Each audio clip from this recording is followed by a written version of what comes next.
pressure coming from behind, and that is intercepted by the Bears. Nigel Swift with the INT. He is heading down the sideline. One man to beat. Swift heading for the end zone, and he is in for a New York Bears touchdown. Socrates, he's on the move, and they're going to look for Socrates in the corner. Touchdown! Back on in, here's Yoxon. Yoxon with the backhand, trying to go to the front, makes the move and shot, and he scores! Rowan heading for the touchpad with the lead, and the Profs will take the men's 400-yard freestyle relay. Sets one on goal, and he scores! And it is a power play goal! Back to pass, middle of the field. The catch is made by Britt. She's off to the races at the 40, the 30, the 20, the 10. Britt is in for the score!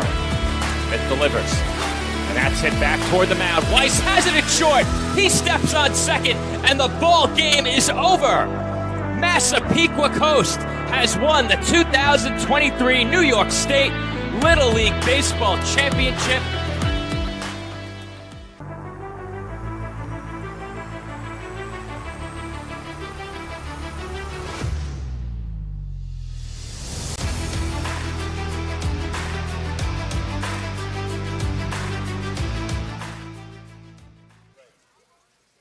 Live from Granny Road Park in Medford, New York, BDF Sports Network is proud to welcome you into coverage of the Elite Football Alliance.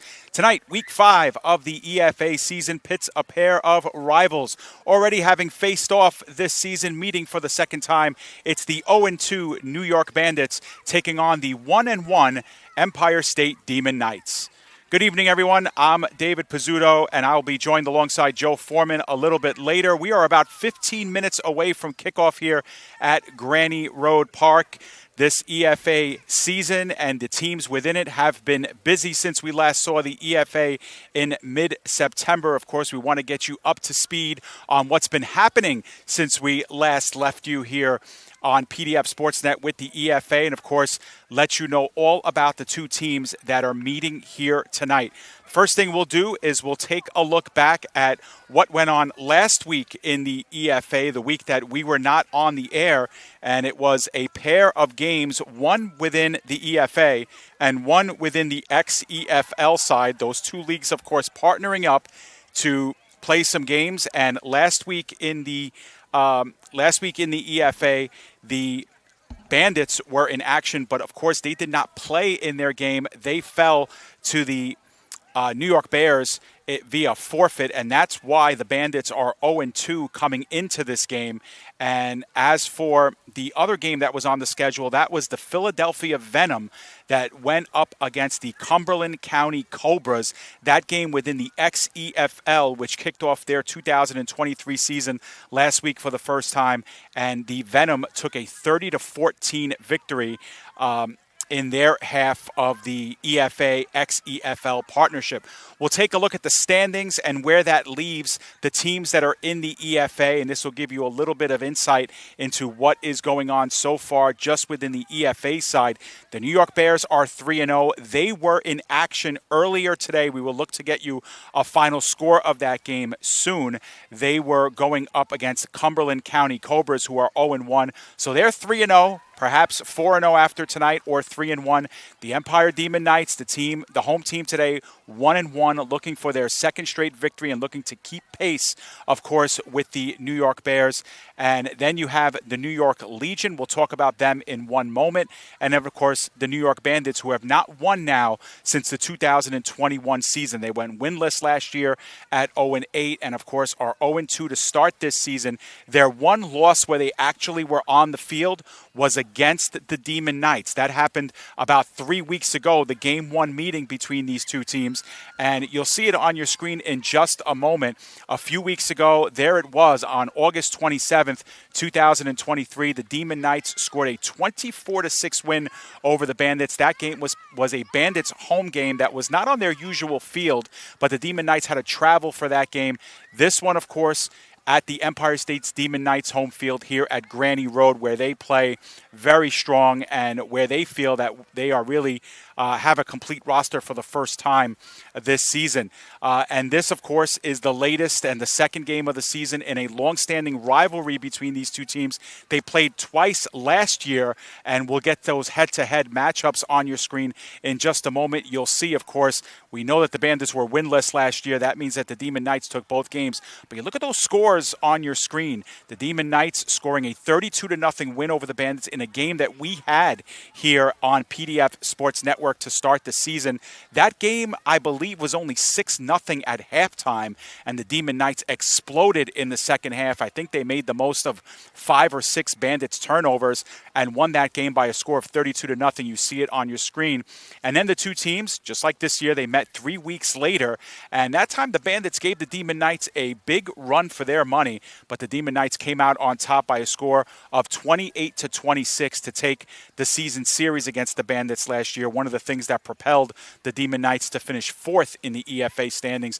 And of course, the Bandits did not make the postseason, having finished 0-8. So that sets the stage for this one today. Both teams, of course, have collected on the field and, of course, are taking their pregame warm-ups. Our officials are here. What we will do is we will step out, take a commercial break, and when we come back, we will go on the field to talk to a couple of Empire State Demon Knights players. So stay with us on your home for the EFA. It's right here on PDF Sports Network.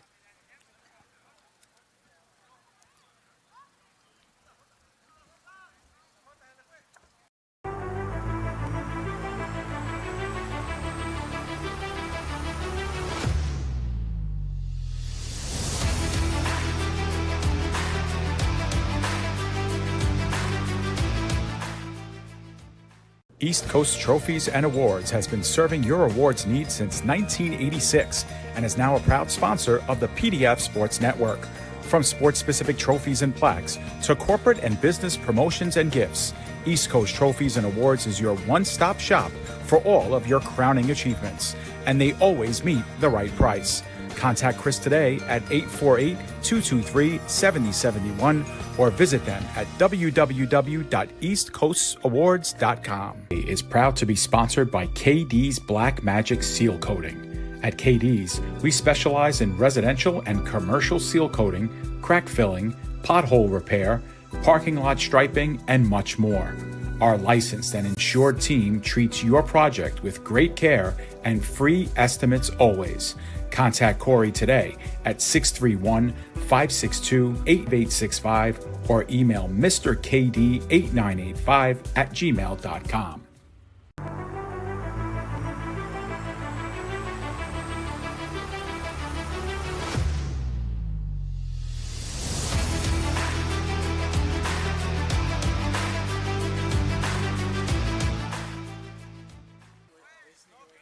Welcome back to Granny Road Park here in Medford, New York, site of the New York Bandits taking on the Empire State Demon Knights in just a few moments. Now, a few minutes ago, I was lucky enough to be on the field, and I caught up to 2 Empire State Demon Knights players. The first was the star running back for this Demon Knights team, number 2, Ty Lopez. So let's send it to that interview that just happened moments ago on the field. With Ty Lopez, running back, of course, for the Empire State Demon Knights. Ty, you guys have been off for a few weeks now. Last time you played, you did play against this Bandits team, seeing them for the second time. What did you see from them game 1 that you take into this game? First game we played them, they came up pretty aggressive. You know, you can't sleep on anybody. They held up their side of the end, but we just played a little better. I felt we were the better team. So. And what does it mean to you to be on this field now for the first time? First home opener, I'm excited, I'm ready to go crazy, and good luck to the Bandits. You know, all love out here. Absolutely. And Ty, you know, I know you take a lot of pride in, of course, running the football, being the league's leading rusher year after year. You know, tell me a little bit about, you know, your offensive line, what gets you, you know, out of the pack and the game plan of this team running the football. Yeah, there's no me without my O-line. Those boys put up a good fight. You know, we go out there, we practice every time. We all heavy to the metal, 110% every time. So my guys just, they come out there just, everything's all gas, no brakes. We're just getting right to it. So the goal today is just run hard, you know, gridiron grape style. Just keep on pounding the game. Absolutely, and the season ramps up from here. Pretty soon we're going to turn the page into October, then November, and setting a sights on a championship. how good do you feel about this team and how positioned it is to challenge for that title? I think we're going to be there. You guys are going to see us in that conversation. We are coming together. I don't know if you guys been watching for seasons past now, but we just slowly keep on increasing and getting better. So this team, I'm really confident this is the year and this is the time we're going to give DK a whole new name, a whole new look. So, it's a bunch of young guys here, so we just hit the ball. We're just all hungry and we want to chip. All right, Ty, it's a pleasure watching you play. Good luck today. Thank you, brother, man. You got it. Let's go. Ty Lopez, running back for the Empire State Demon Knights. We'll take a break and we'll come back with another Demon Knights player. Ty Lopez, one of those players who we expect to see a lot of tonight.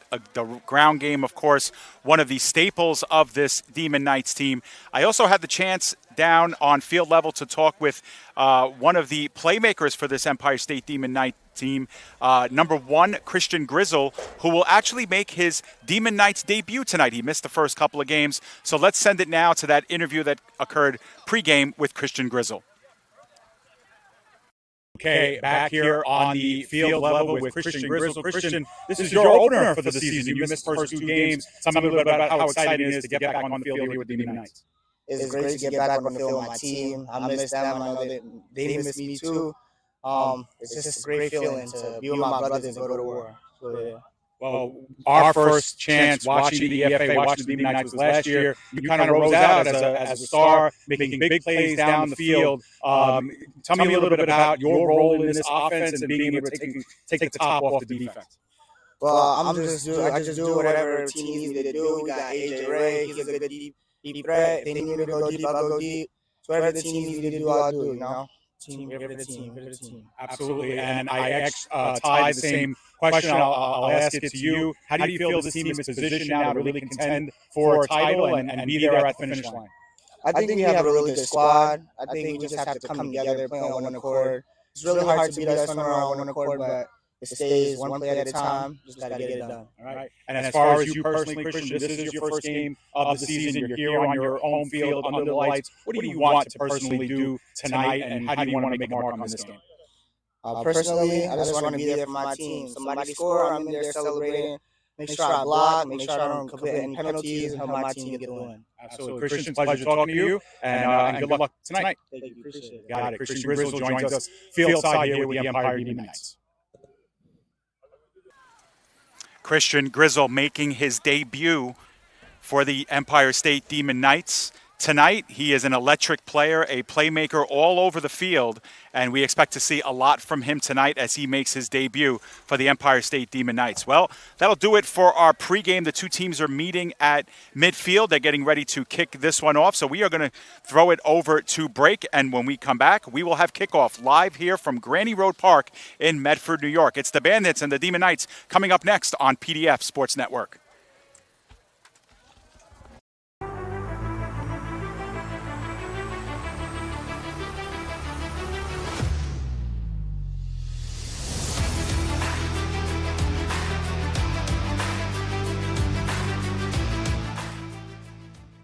East Coast Trophies and Awards has been serving your awards needs since 1986 and is now a proud sponsor of the PDF Sports Network. From sports-specific trophies and plaques to corporate and business promotions and gifts, East Coast Trophies and Awards is your one-stop shop for all of your crowning achievements, and they always meet the right price. Contact Chris today at 848-223-7071 or visit them at www.eastcoastawards.com. Attention local businesses and professionals. Isn't it time to elevate your game? Now you can advertise your business or product on PDF Sports Network. Your ad will appear on all of our broadcasts, including this one. Don't have a commercial? We'll make one for you, absolutely free. What better way to showcase your product and brand while supporting the best local sports, teams, and leagues? Call now at 732-723-8189 or visit us at pdfsportsnet.com.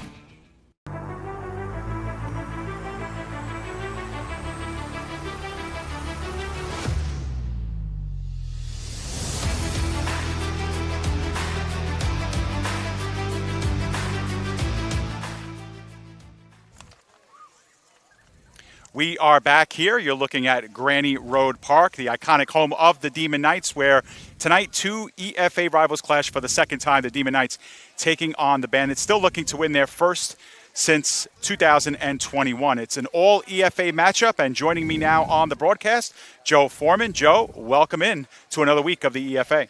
Happy to be back, Dave. We had a bit of traffic on the way here, but we were able to navigate that. I did adhere to the speed limit, so that's good news. We made it here just in time for kickoff, though word did come down that they might be getting started just a bit late. There was a game on the field before we arrived. Fortunately, it appears this game will carry on as scheduled.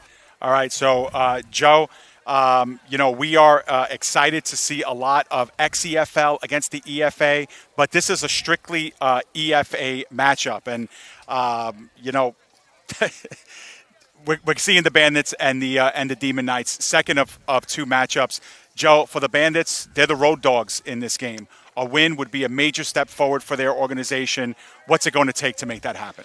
Well, the Bandits, for them, get started on the offensive side of the ball. They simply haven't scored enough. And a recurring theme in the Bandits games that we've covered is that they've struggled to score. It's been said that defense wins championships, but it doesn't matter how good your defense is when you aren't putting up any points. On the defensive side of the ball, the Bandits forced multiple turnovers against the Demon Knights last season in the game we covered. That's an effort they need to replicate tonight. And as I mentioned earlier, they need to make the most of good field position when they have it. The team can't afford to get in goal-to-go situations from less than 5 yards out and fail to come away with any points. Conversely, Joe, the Demon Knights, they responded nicely after that tough loss in week one. They seem to have their legs officially under them now. They are a huge favorite coming into this game, but they have to back it up in front of a broadcast audience tonight. How do they stay on schedule and score the win? For the Demon Knights, I think it's clear what they need to do to secure the win tonight. This team must put together a consistent four-quarter effort. If you're looking for an idea of what the Demon Knights need to do to ensure a win this evening, look at the opening quarter of the game against the Bears. The Empire State defense had a pair of stops, the offense scored on an opening drive touchdown, and the offense then drove down to the goal line a second time. However, that second drive was derailed by a penalty and ended with a fourth down interception.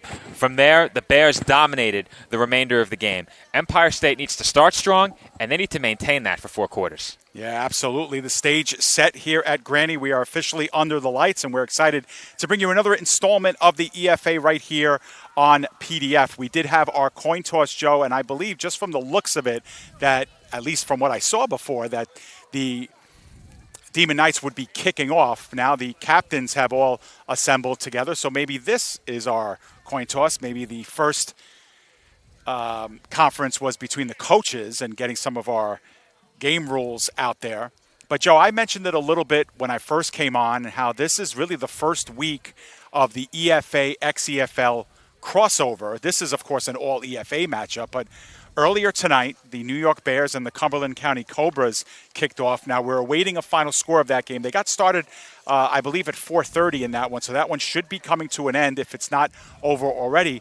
Now, the New York Legion scored their first victory of the season tonight, of course, not in the way they wanted to. The Philadelphia Venom forfeiting their game, so the Venom fall to 1-1 in the XEFL side. The Legion now at 1-1 on the EFA side. Well, this game also will have a lot of bearing on the standings. We'll talk a bit more about that as the night goes on. But in case our viewers may have missed our Week 1 explanation, I do have some more details regarding the partnership between the XEFL and the EFA. And we spoke a bit about it ahead of the season opener, but the EFA has partnered with the XEFL this season to allow for crossover scheduling.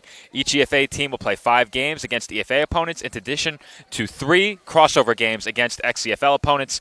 Last week, the XEFL kicked off their season 3 weeks after the EFA got underway in mid-August. As you mentioned, we see 2 EFA teams go at it tonight. We will also get an opportunity to cover some of the crossover matchups later in the season. Come playoff time, each league will crown their own champion. After that, the 2 league champions will meet in one final game to determine an undisputed champion of sorts. Should the partnership between the 2 leagues go smoothly this year, it could potentially lead to a merging of the 2 leagues next season. Yeah, and that's really the great part of all of it, Joe, is this is kind of like a trial run for next season where the XEFL and the EFA may officially join forces, and we may see the 3 teams that encompass the XEFL now, of course, as part of the EFA, or vice versa, or there may be a few more teams, because we've seen a lot of teams, be represented in the XEFL throughout the years as well. So it's kind of a wait-and-see approach for that. But these two teams, Joe, have been meeting since the mid-'90s. This is a great rivalry. It's a rivalry that, as of late, has been owned by the Demon Knights. But right before you came on board, Joe, I mentioned that second game between these two teams last year. The score would tell you the story. 28-26, the Demon Knights were able to escape that with a win on the road. The Bandits did show some improvement down the stretch last year, and they're hoping that they've shown improvement since week 3. Well, there's no doubt about that, Dave. And in the game we covered last season between these two teams, the final score indicated it was all Demon Knights, and that may be so, but early in that game, these two teams traded turnovers. The Bandits came up with a lot of stops, and after Empire State took an early lead with a touchdown, the Bandits returned a kickoff down toward the goal line. I think they started their first drive at the 5 or 6 yard line. They ended up moving backwards about 15 or 20 yards via penalty. They failed to score, and that really set the tone for the rest of that game. The Bandits cannot afford to get down around the goal line and not come away with any points. Most often in these games, we don't see kickers rostered. I believe the Bears are the only team that had a kicker last year that has returned to the EFA, so we'll see if anything has changed in that regard. But nonetheless, assuming that field goals are off the table, possessions down around the end zone even more crucial to the result in this game. And last time these two teams met here on PDF, the Bandits weren't able to make much of their red zone possessions. That's right. In that first game that we covered, you and I, of course, last year, that was only a 6-0 game at halftime, and the Demon Knights ended up winning 32-0. So it just goes to tell the story of what happened in that second half. And it was just like you said, Joe, it was the turnovers, one after the other in that second half by the Bandits. That was really the difference, and the Demon Knights showed some of that big play potential, too, with Christian Grizzle, who we interviewed here pregame, who makes his debut. So that's something we look forward to seeing. And now the two teams are beginning to separate and make their way back to their respective huddles for final preparations before our opening kickoff. As Joe mentioned, there was a youth game here on this field that just finished about 6:20, 6:25, 6:30. So it was a very abridged warm-up session for these two teams. Well, Dave, you mentioned Christian Grizzle before I got a chance to speak to him ahead of tonight's game. If you recall last year, the game between the Bandits and the Demon Knights had already been decided. It was late in the fourth quarter, closing seconds of that game. The Demon Knights were leading the Bandits 26-0 at the time. Late in that game, Empire State called timeout, wanted to run one more play.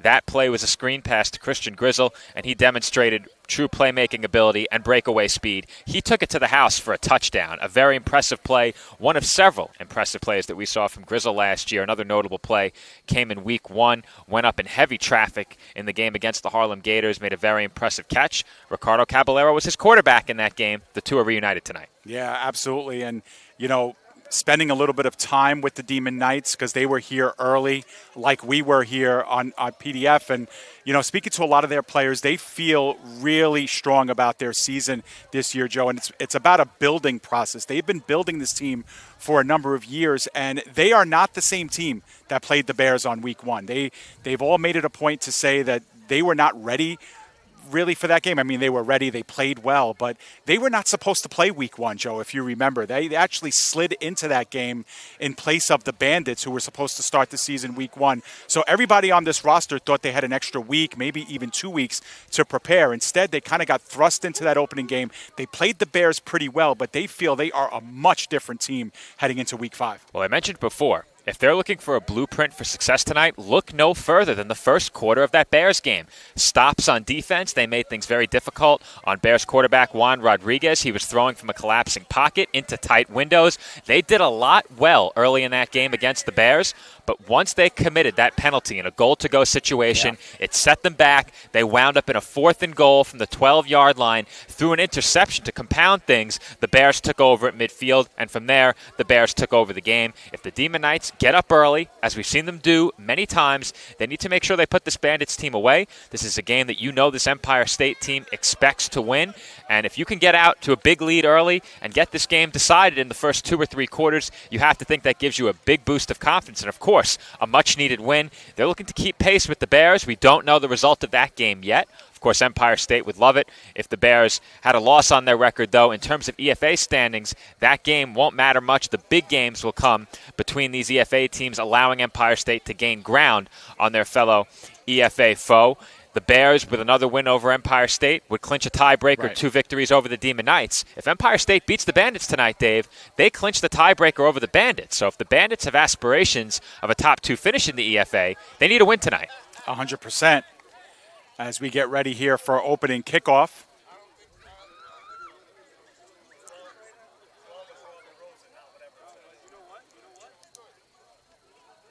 Getting some last-minute roster adjustments. DeRosa wearing 12, Dave. Yeah, he's listed as number 13 on our roster, so he just switched over to 12. It's like Stevenson will wear number 13 instead, so we get that. And Demon Knights will be kicking off. You see it on your screen here. Ricardo Caballero does all the kicking for this Demon Knights team. And he is a very strong kicker on these kickoffs and punts when he's needed to do that as well. But going back to that first game against the Bears, don't take anything away from the Bears. They certainly went out and won that game.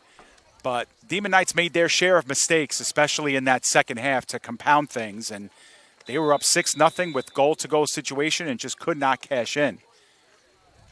So we are underway about 10 minutes later than we should have, and that's an end-over-end kick that sails at about the 20-yard line and is taken up the field and reversing field past the 30 to the 32. Now, we do have a flag down very late there as number 21 was able to go east and west and get it past the 30-yard line. We'll see what the opening call of the game is here. Well, big question mark for us early in this game. We got to look at the Bandits roster as available online ahead of this game. But a big question, how many players will New York have tonight? Looks like on the sideline right now they have 4 players, maybe 5. So the roster had 17. It looks like they may have 16. If we're missing somebody, maybe 17. Yeah, I see a few down there, maybe a couple in street clothes as well. But looks like a 15-yard penalty at the end of that play against the Demon Knights will set the Bandits up in good field position at their own 47-yard line. So that's a nice start here for the Bandits, who did score the first time these two teams played in what was the Bandits opener of the season. It's a team that has come together kind of in the last frantic moments of the season starting, Joe. And like the Demon Knights, they feel like they are building and putting some rudimentary pieces in place, and hopefully by season's end they are a much better and polished product than what they are now. Another big question, Dave. Who's at quarterback with the jersey tucked inside the shoulder pads? Rolled up. I believe that's Fantroy. I think you're right. Yep. Mike Fantroy, of course, was a part of the Legion last year until he got sidelined late in the season. That's a high snap. Fantroy will take it himself, but he is going to get gobbled up in the backfield. First one there was Henry, and he was met by a couple of other white jerseys, and that's a loss of about 7, maybe even more than that on first down.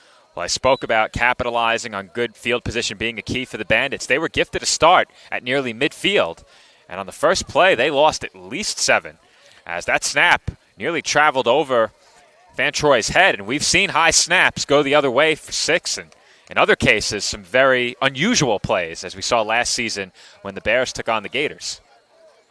Officially a loss of 9 on the play, so it'll be second down and 19.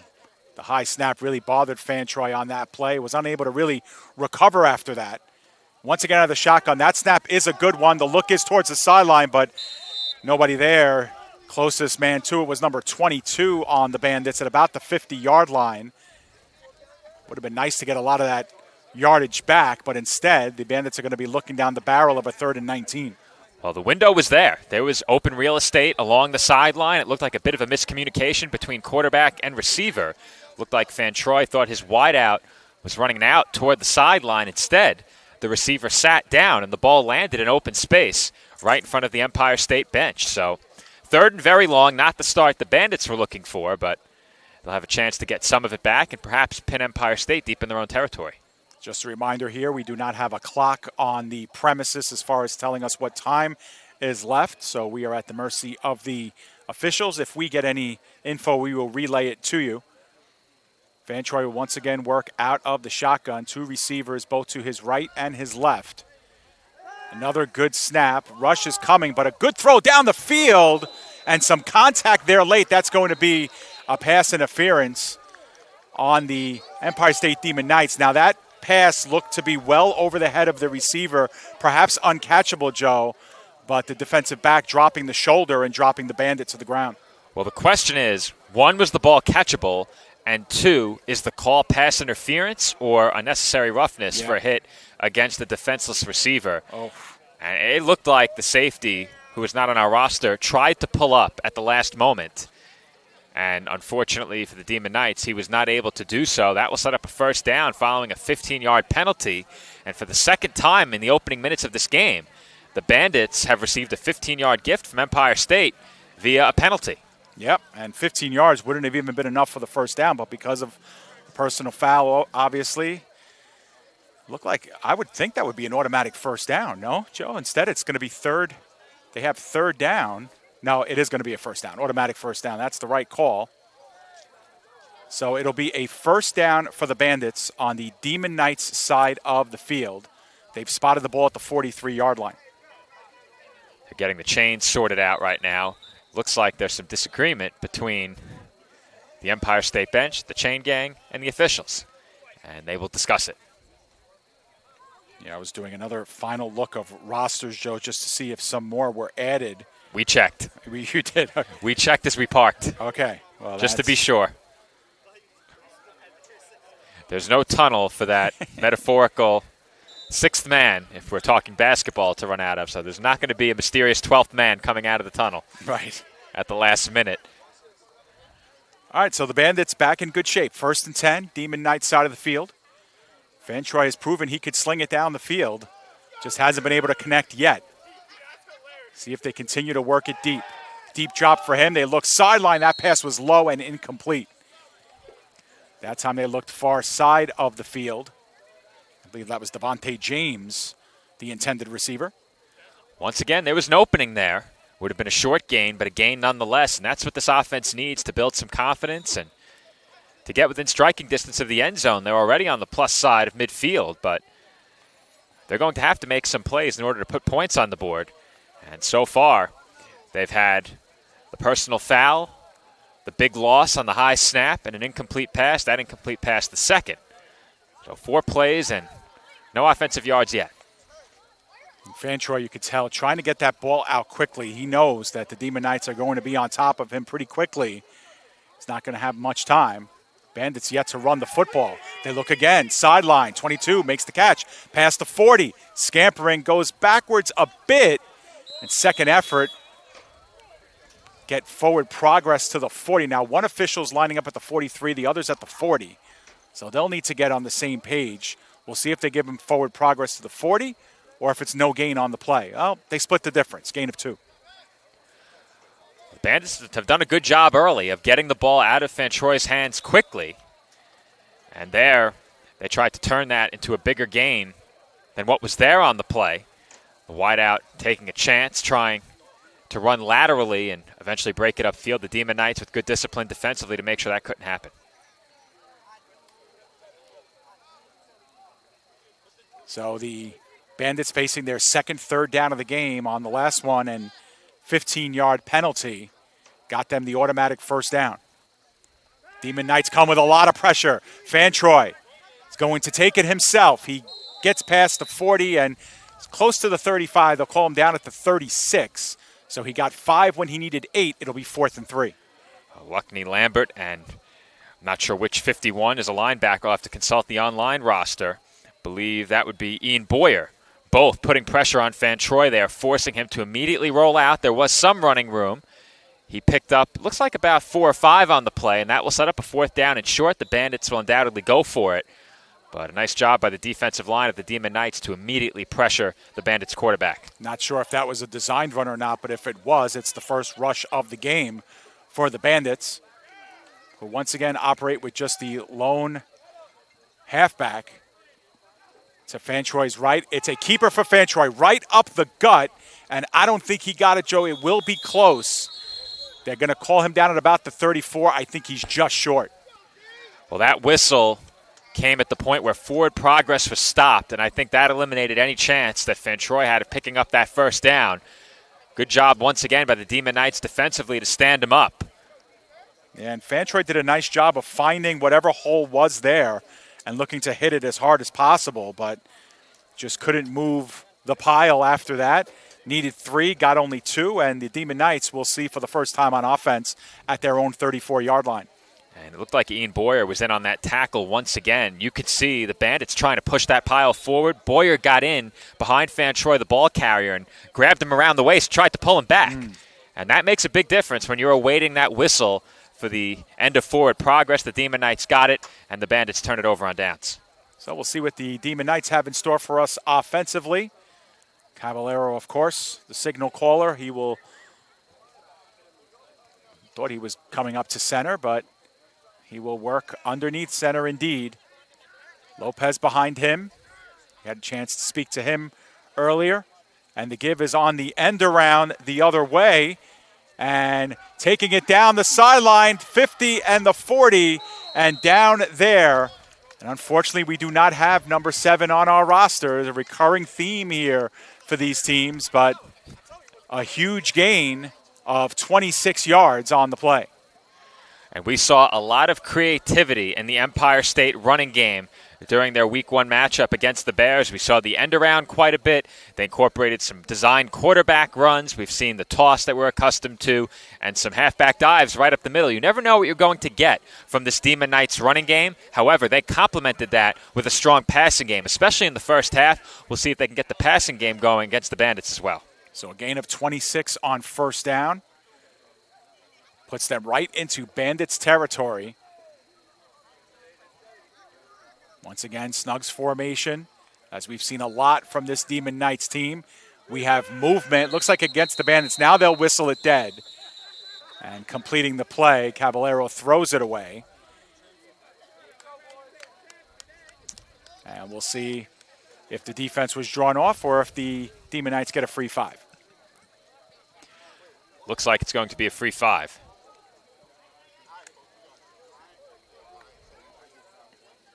And indeed it will. So 1st and 5 will be the call. Demon Knights guilty of the first few penalties of this game, but Bandits get called for their first. Obviously the head start helps, but Caballero under heavy duress on that last play. Lopez, the eye back behind Caballero. Long count. Caballero will go back to pass and looks left side wide open. And number 7 makes the catch, gets back up, falls on his own, and dives past the goal line for a touchdown. Well, first, Dave, great throw by Caballero. Second, that had to be a busted coverage. It looks like there was no man or safety help anywhere on that left side. 2 receivers streaking up the field open. But after that, the receiver went down, and no one touched him. Yeah. Kind of gave up on the play was the defense, not going back to make the touch up there. And there's 2 Bandits in the neighborhood. Closest one was Fantroy, but never went back to touchdown number 7. Well, they do have last names on the Demon Knight uniforms. That was Grice on the touchdown reception. Okay, so we've seen Grice before. Yes, I don't remember his first name. Right. He was on a different team last year, I believe. I've definitely heard the name. Okay. We'll have to go back to the 2022 rosters. I'll do some digging during this next play. Either that or our people tuning in could let us know as I write down our scoring play. 35 yards officially on the score gives the Demon Knights a 6-0 lead. And as we've seen from them consistently, they will go for 2. And much like their game on this field last year, they score on their opening drive.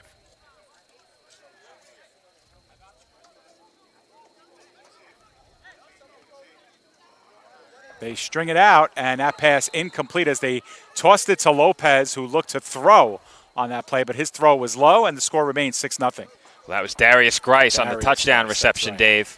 Was a member of the Demon Knights roster last year, and I think last year's roster might be a bit of a help tonight. So all right. We'll keep this open, and maybe we'll figure out some of those blanks that we have on our roster sheet. But how about that? A halfback pass on the 2-point conversion attempt. More creativity from this Demon Knights offense. The Bandits were not fooled, and Empire State will settle for 6. Early lead for the Demon Knights in this first quarter. But the Bandits, as I mentioned before, when given good field position, they need to capitalize. And they started their opening drive from just shy of midfield. Were then gifted a first down on the 15-yard personal foul. Couldn't make anything of it, but they'll have another opportunity here, trailing by 6. Yeah, just a 2-play drive helped along by a mini 5-yard penalty from the Bandits, and that's a pretty dominating start for the Demon Knights. After getting into trouble with a couple of penalties on the defensive side, they get a big stop on 4th down. They turn it the other way for 6 points. And the team that held the Bandits to just 6 total through 4 quarters just 3 weeks ago, already with the touchdown lead.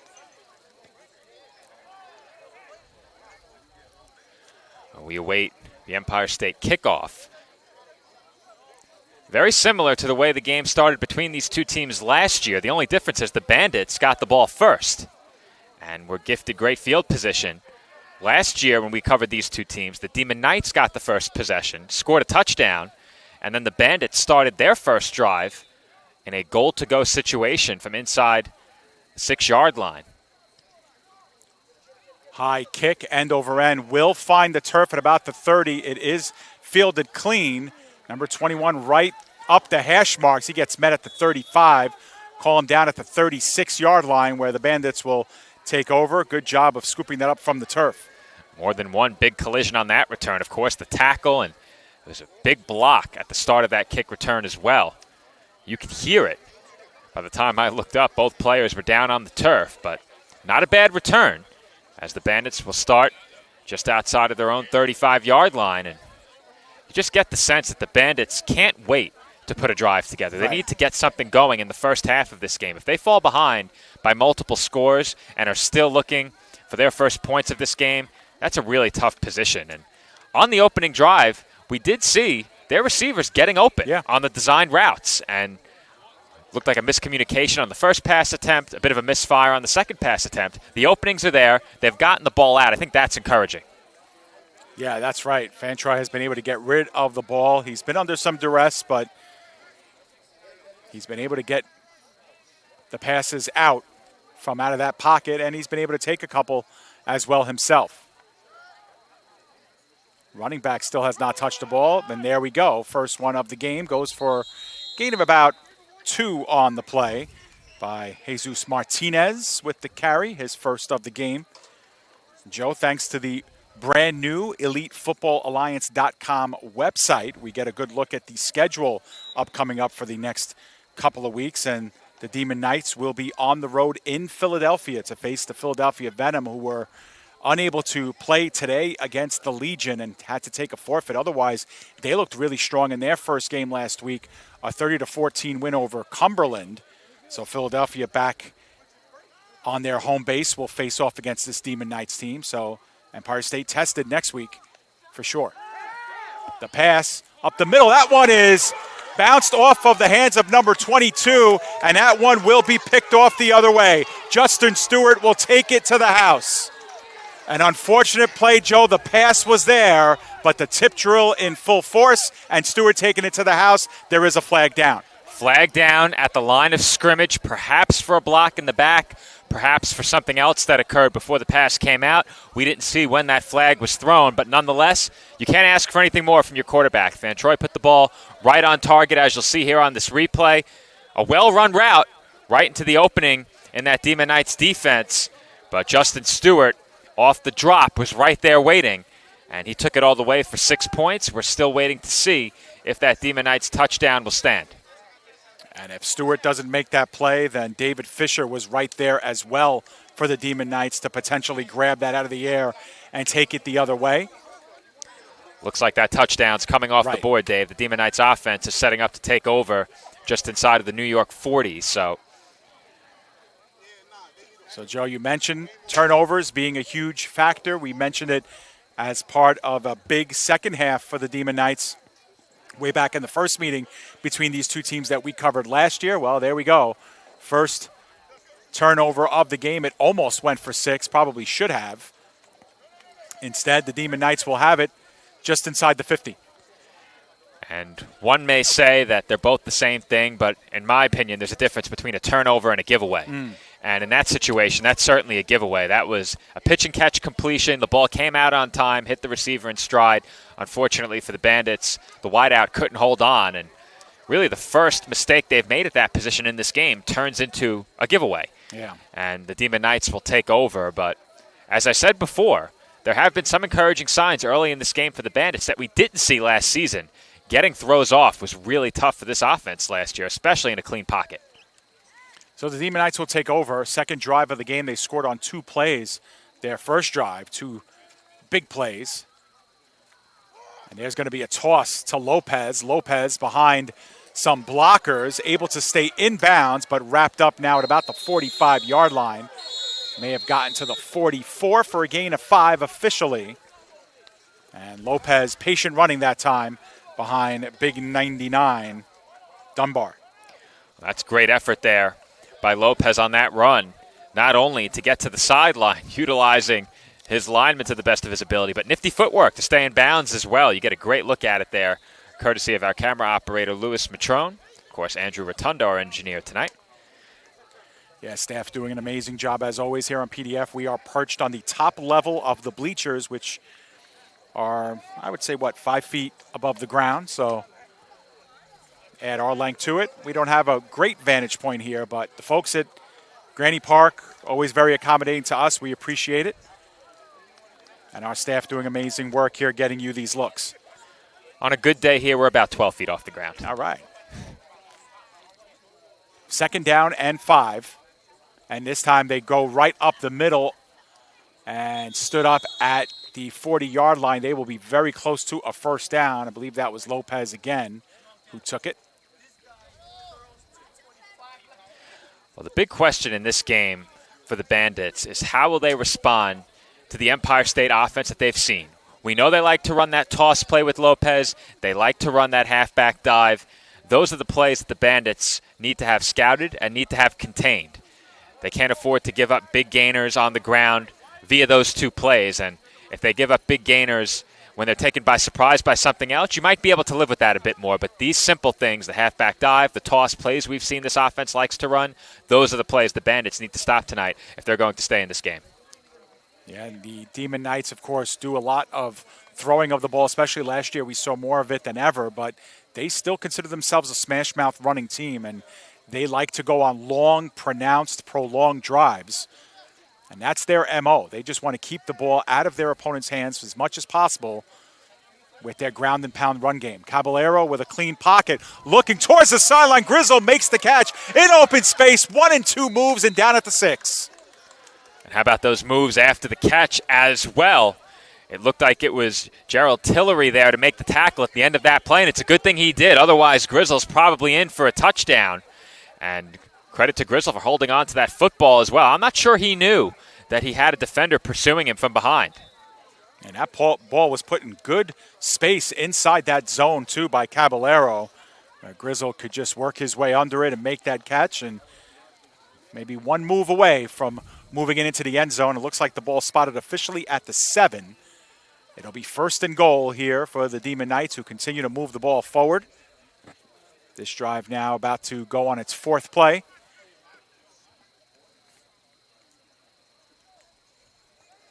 Lopez remains in the backfield. It is Grizzle coming in motion. Far to near side, the toss is to Lopez. Lopez turns it back up inside and gets a little closer there. He stood up at about the 1 or 2 yard line.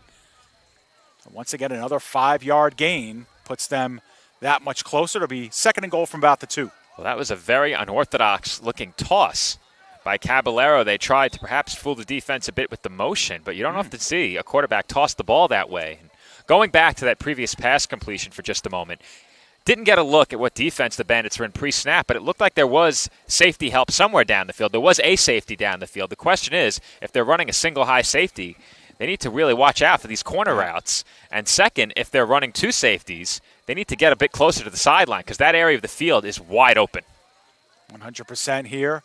Caballero once again will work on the center. Grizzle, and there's movement as he was in motion now to the far side. It'll be false start on the offense, and he'll put the ball right back to the original line of scrimmage. It'll be second down. Right now, it looks like, and this is judging off about 10 plays, but that's going to be the path for the Bandits to get a stop against this Empire State offense early in this game. They've marched straight down the field. Their 2 pass attempts have yielded big gains to wide-open receivers. This offense does not want to give away yards on penalties, especially in a goal-to-go situation. For sure, we haven't seen a pass thrown in A.J. Ray's direction yet, but Ray had a big game against the Bears last week, covered the Demon Knights in week 1. Slowed down a little bit by an injury that he suffered in that game. Took him out for a series or 2, but otherwise a pretty strong game. Caballero will go back to pass and scrambles to his left side, looking for real estate. Back in the end zone, that one's incomplete. And it looked like the only one close was Parrish Powell, the defensive back of the Bandits. Although Tillery also wearing 24. That could have been Tillery. Yeah, tough to tell, but I think on that play, when they go back and watch it, they're going to see Christian Grizzle standing wide open in the corner of the end zone because he was all alone. It would have been a tough throw the way that Caballero's body was contorted, but he was running toward that left sideline, and I think he had Grizzle if he had seen him. So here's an interesting play, 3rd down and 7. Run, pass, we'll see what the Demon Knights choose to do.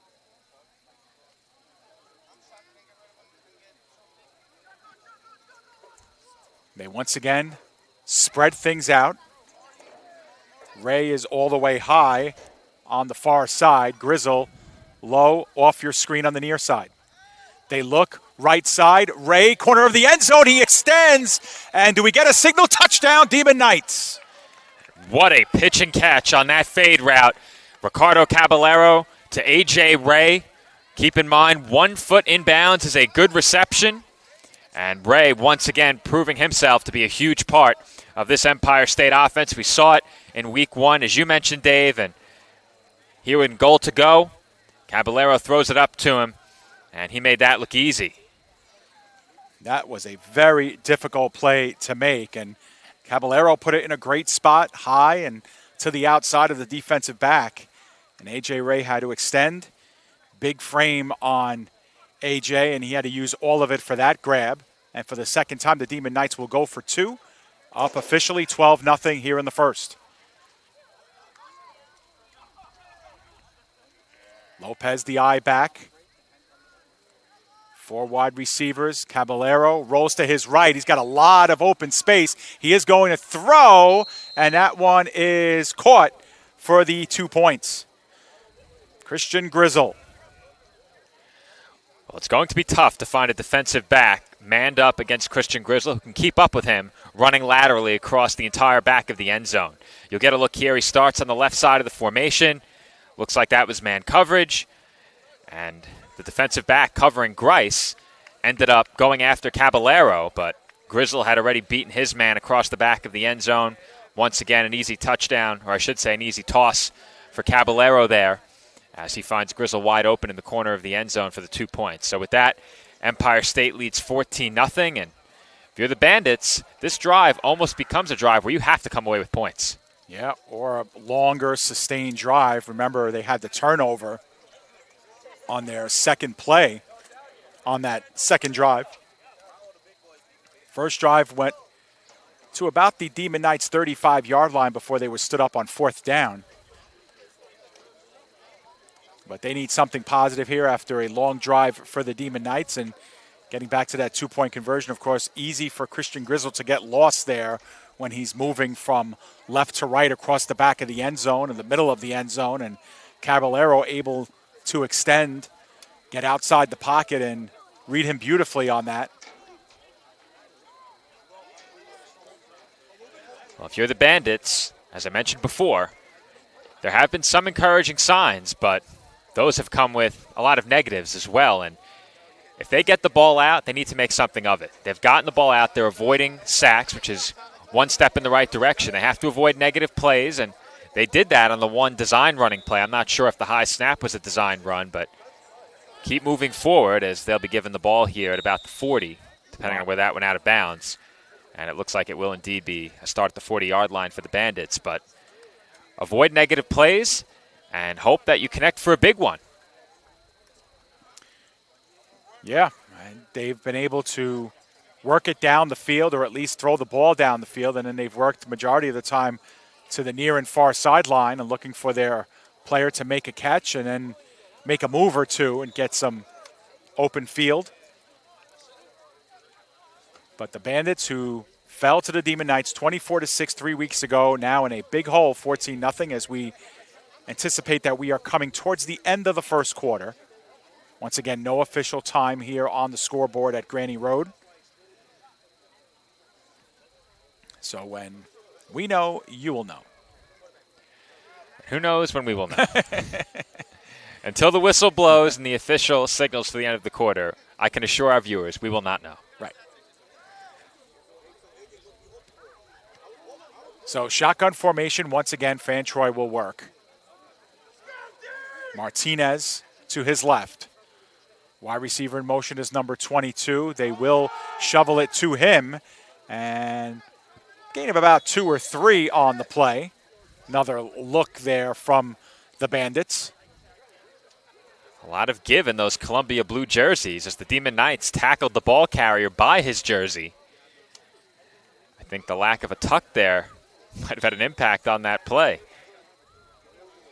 Yeah, but you see the pursuit on that left side from the Demon Knights. They were able to run it to the left, avoid that kind of rush in. And we'll see a 2nd down and 7. Maybe a long 7, short 8 on this play. Movement. It looks like it was in the backfield, too. It looked like the official on the far side pointed toward Empire State. Yeah, well, so were a lot of the Bandits players. They were motioning that they were drawn off. And they will discuss it. And I think they're going to walk this back. So they are going to call a false start and make this a 2nd down and 12 instead of a 2nd and 7. And we say it so often, Joe, in some of these games where we know we have a marked underdog, you have to keep your opponent to the team that's in front of you. And these pre-snap penalties and these mistakes, the drop ball earlier that led to the interception, these are things that great teams can get over because they have the talent to get over some of these mistakes. But when you're a young developing team like the Bandits, they are really costly in a game like this. Unforced errors. Shotgun formation. Fantroy looks left but throws right, and that one is short in the direction of James. Actually, that was number 17, the intended receiver. I do appreciate these uniforms, though, for the Bandits. I don't know if you remember last year when we covered this team. They had kind of like those tinfoil numbers, the silver on white, and those were really tough to pick up. Commentators' worst nightmare with the stadium lights on. It wasn't the fact that you can't read the numbers. It's the fact that the reflection of the stadium lights off the numbers made them tough to read. Midday, it would have been no problem. Late at night, a bit of a problem. Yeah. And we're used to seeing the Demon Knights in their dark jerseys. Week 1, we saw them in blue, Joe. Thought they had the PDF uniforms on for that one, but now they did. The nice white jerseys with the black trim, with black numbers and red trim. Looking pretty sharp out there, these two teams. 3rd and long. Fantroy looking to our side. Number 22 makes the catch for the 1st down inside Demon Knights territory. Sure hands that time, and an extra lowering of the shoulder to get 4 or 5 more yards for the 1st down. And credit to Fantroy on that play. The pocket was collapsing around him, but he knows that his job as the quarterback is get the ball out quickly.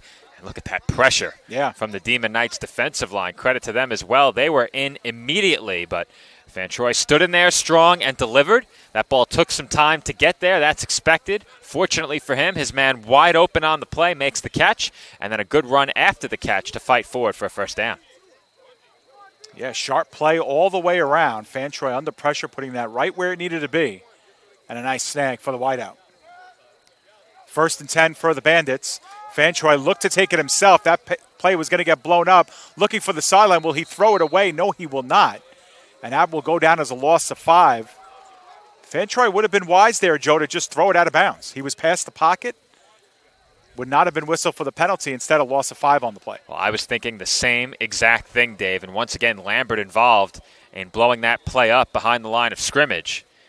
We don't have a 26 on our roster, but that was the player who helped usher Fan Troy out of bounds. And you're right, Dave. I was thinking it when the play occurred. He has to throw that away. There's no need to take a loss on that play.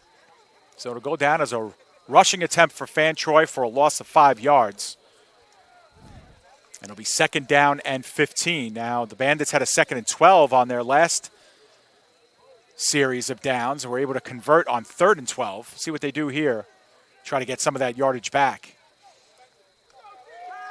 Extra protection in the backfield. That one is thrown and incomplete and very nearly picked off, and I think it was. It was. Nice snag that time by number 12, DeRosa Jr. Number swap pregame. We wouldn't have known it was him were it not for the information passed along from the Empire State bench, but he is earning that recognition tonight. As the Bandits, another tough drop, just can't get out of their own way right now with the drop passes. Fan Troy's put the ball on target. He's gotten it out on time, and unfortunately for New York, he's been let down by his receivers on 2 separate occasions now. And outside of those 2 drops, the passing game has been pretty effective. Yeah. They've gotten the ball out to open receivers. The catch just needs to be made in that spot, and I know the receivers would agree.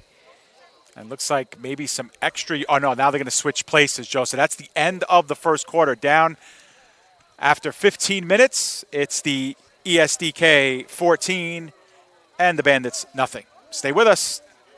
You're watching the EFA on PDF Sports Network.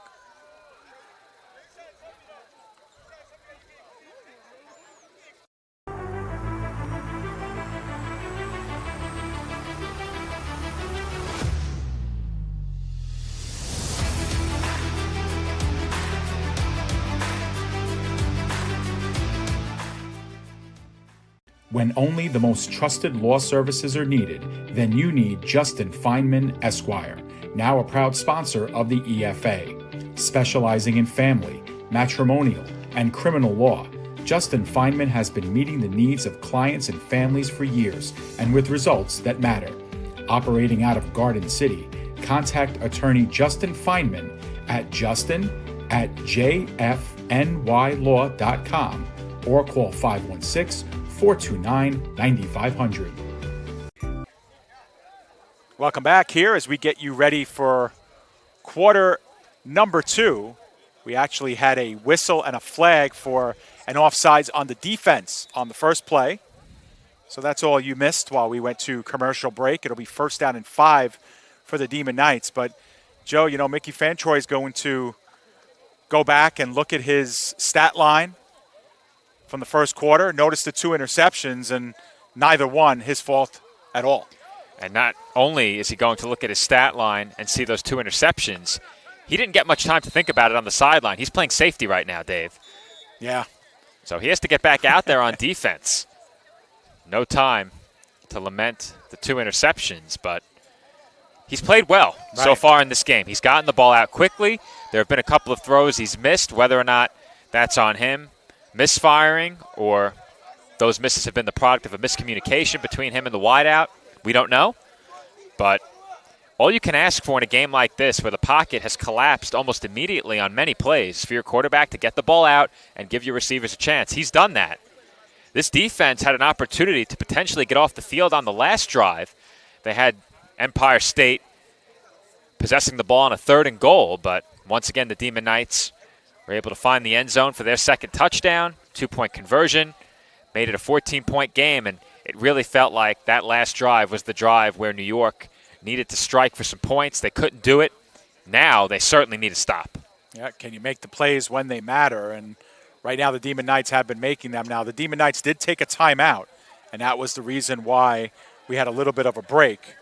So Demon Knights down to 2 timeouts, and they will resume 1st down and 5 from their own 48. Caballero under center as he's been all game. He'll turn around, hand it off to Lopez, who gets stood up nicely by the Bandits defense. Gain of only 1 on the play. Said it before and I'll say it again. It's going to be key for the Bandits, especially between the tackles, to contain the running game of Empire State. Don't allow them to play that smash mouth style of football where they pound the run right up the middle. Bandits have to take that away, and we saw earlier in the game when Empire State tossed the ball, the Bandits did get there, but Lopez a bit better on that particular play, staying in bounds, working his way up the sideline for a nice gain. But they have the speed to contain Lopez. Should he bounce a run to the outside, or should Empire State run a toss, they have to make sure they take care of business in between the tackles. 2nd down and 5, so call it no gain on 1st down. Caballero once again, snugs formation, under center, and he will give it to Ray on the handoff, and he gets past the 50 and stood up there, gain of about 3 yards. Nice open field tackle on the other end of the field. For the Bandits, it'll be 3rd down and short. Well, I'd love to give credit on the tackle, Dave, but we don't have a 13 on the roster. And that was a big tackle because it prevented Ray from picking up the 1st down. And if you're the Bandits in this spot, you would really love to force Empire State into a 4th down situation where anything can happen. When that ball was snapped and they handed off to Ray on the end around, it looked like trouble, and it was a good recovery by the Bandits defensively to get there and prevent the 1st down carry. So 3rd down and short, 3rd and 1 officially. Caballero will give it right up the middle, and breaking a tackle and getting some more is Richards. Richards still on his feet, far sideline, past the 30-yard line to about the 27, and a huge gain of 22 on 3rd down and 1. Well executed there by the Demon Knights on 3rd down, but you have to think the Bandits may have been looking for something else. 3rd and short, they handed it off. That one carried behind the left guard. Great job by the Empire State offensive line. Looks like Cody Rosenberg was involved in blocking on that play, making sure that there was a hole for Richards. Man, we saw a little bit of L.A. Richards in the first game against the Bears, and he was pretty dynamic in the backfield too, Joe. One of the newer members of this Demon Knights team. Made some good plays in that game. And a nice change of pace from Ty Lopez. Caballero looking right side, and that pass is caught by Sawicki right between the hash marks. Gain of about 6 on the play. Sawicki had a touchdown in week 1, the first Empire State touchdown of the season. And I've said it many times, especially when you and I have covered the arena football game, but down in the red zone, some offenses have their effectiveness take a hit with less room for the receivers to operate, less room for improvisation by the quarterback. This Empire State offense, no such offense. They love to run the ball. That doesn't change in the red zone. However, they are capable of throwing it in as well. Right. And Sawicki has been a big target in the middle of the field consistently for this ESDK team. 2nd down and 4. The delayed give is to Lopez. Lopez hurdling over one man inside the 5. And that's where he will get put down, and the Demon Knights will have a 1st and goal. Well, it looked like the Bandits had blown that play up in the backfield as we have a New York player down here, but we don't have a 52 on our roster. However, the New York defensive tackle immediately crashing through the line of scrimmage, and he got hands on Lopez. Unfortunately, he did not have the angle to wrap him up and make that tackle. That allowed Lopez to get to the 2nd level, and the player remains down for New York. Yeah, that was number 10 who was coming in to make the tackle and was put down via a block, and players down on one knee. And maybe we will take a step aside and have a full word from our sponsors. When we come back, more EFA action here on the PDF Sports Network.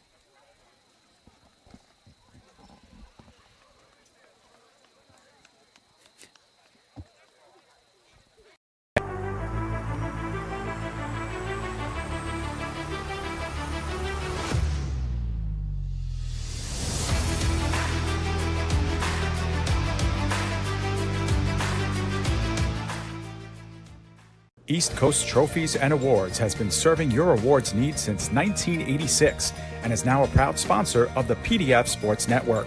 From sports-specific trophies and plaques to corporate and business promotions and gifts, East Coast Trophies and Awards is your one-stop shop for all of your crowning achievements, and they always meet the right price. Contact Chris today at 848-223-7071 or visit them at www.eastcoastawards.com. Attention, local businesses and professionals. Isn't it time to elevate your... Welcome back here. Getting set for live action. Caballero under center. The give to Lopez. Once again, delayed touchdown. Lopez got the goal line, and ESDK up by their third score. Efficiency, the name of the game for Empire State on offense in this game. They've run the ball well. They've been able to air it out. Whenever they've attempted to throw, it's been for big gains. I'm not sure they've thrown an incomplete pass in this game. I'm trying to think back, and I don't believe Empire State has an incompletion. They haven't thrown it much, but when they have, they've found open targets for big gains, and on the ground, it's been a lot of the same for Empire State. We know they can run the football. We knew they would come into this game looking to run the football. They've done it, and they've done it well. Yeah, 100%. And Lopez, of course, wanting to get into the scoring column after a pair of touchdown passes by Caballero. Lopez gets his touchdown, and he will line up once again, I formation. Snug set here for the Demon Knights on this two-point conversion attempt. Caballero. Long count. Turns around, tosses to Lopez right side. He'll throw it, and that one is broken up. Nice defensive play near the back of the end zone. Keeps the score 20-0. That was a good play in the corner of the end zone and a good show of sportsmanship after the fact. Unfortunately, we don't have a number 10 on our roster, but he's the one who just came off via injury. It's a way to welcome himself back in the game. The question was the intended target there an eligible lineman? I believe it was. That's what I thought. Maybe we'll see it again if Andrew has it cooked up. If not, no big deal. But that's the second time they've tried that play. And, you think you run that play with the thoughts of maybe we're going to go back to this later in the season in a big spot. But the Demon Knights are now 0 for 2 on this play. And let's see who makes their way back in the back of the end zone. Well, it was whoever lined up as the tight end, Joe. Okay, not a lineman. No. I think I was thrown off by the way the jersey was tucked into those pads. Right. You don't often see that from tight ends and wide receivers, but tight end, the intended target on the play. That looks like a number 8, which is also the number of a player not on our roster. So we mentioned the Demon Knights will be on the road next week. The Bandits do not have a game. Oh, I'm sorry. That's, the Bandits do not have a game. The Bears will be playing the Legion next week at the Legion. So Bandits, the EFA team that will not be in action.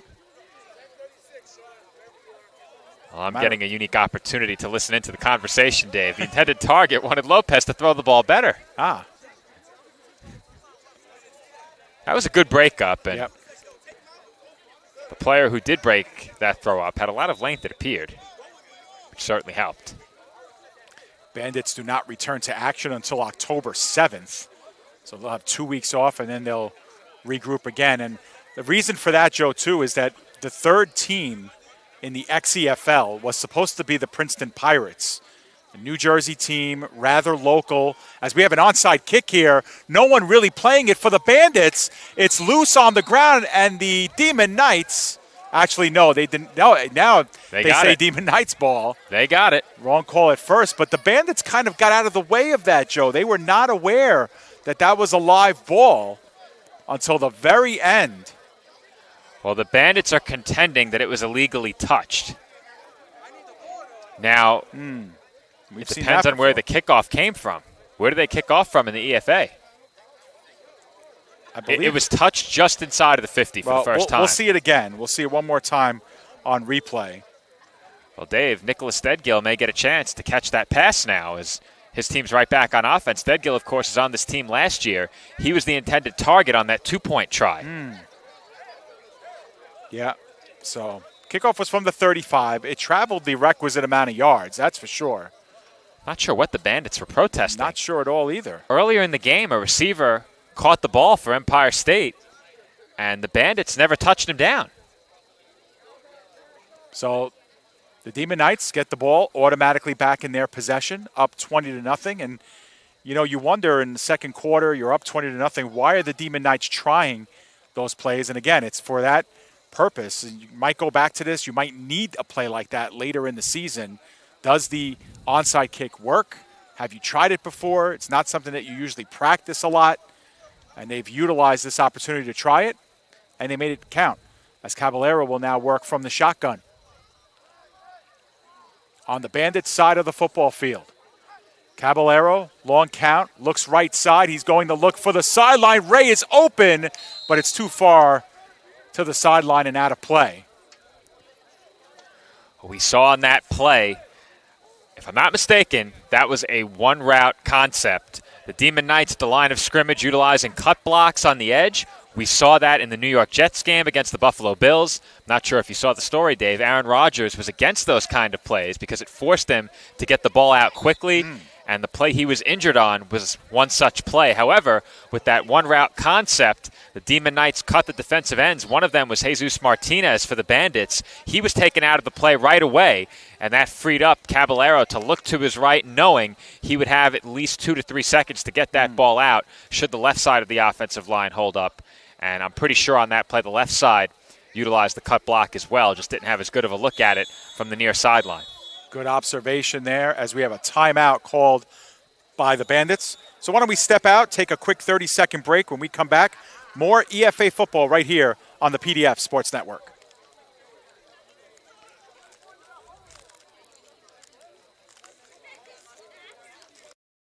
Attention local businesses and professionals. Isn't it time to elevate your game? Now you can advertise your business or product on PDF Sports Network. Your ad will appear on all of our broadcasts, including this one. Don't have a commercial? We'll make one for you, absolutely free. What better way to showcase your product and brand while supporting the best local sports, teams, and leagues? Call now at 732-723-8189 or visit us at pdfsportsnet.com. Welcome back here to PDF Sports Network as we get you ready for what will be a 2nd down and 10. Just saw a commercial for advertising with the PDF Sports Network. If you are interested in advertising on PDF, we are now on Roku, streaming 24 hours a day and getting most of these live games up the very same evening or the next day. And your commercials will appear on our Roku television station, of course, on our YouTube channels. 732-723-8189 is our number to get on. And, of course, when you support us, you're supporting these teams on the field. You see a couple of new advertisers for the EFA this week. KD's and attorney at law Feinstein, as we have a run for Lopez, untouched until he gets to about the 30 and inside the 25. As we have a flag down here on the near side. We'll see if this one comes back. The chains look to be moving in the other direction, so I don't think this is going to stand, and Yes, Empire sir. State will move back 10 yards on holding. See if we can spot it.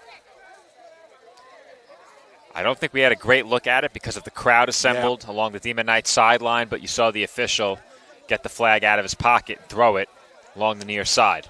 That's the one negative here of broadcasting from Granny Road Park is we do not get a good, clean look over the team that's collected on the near side.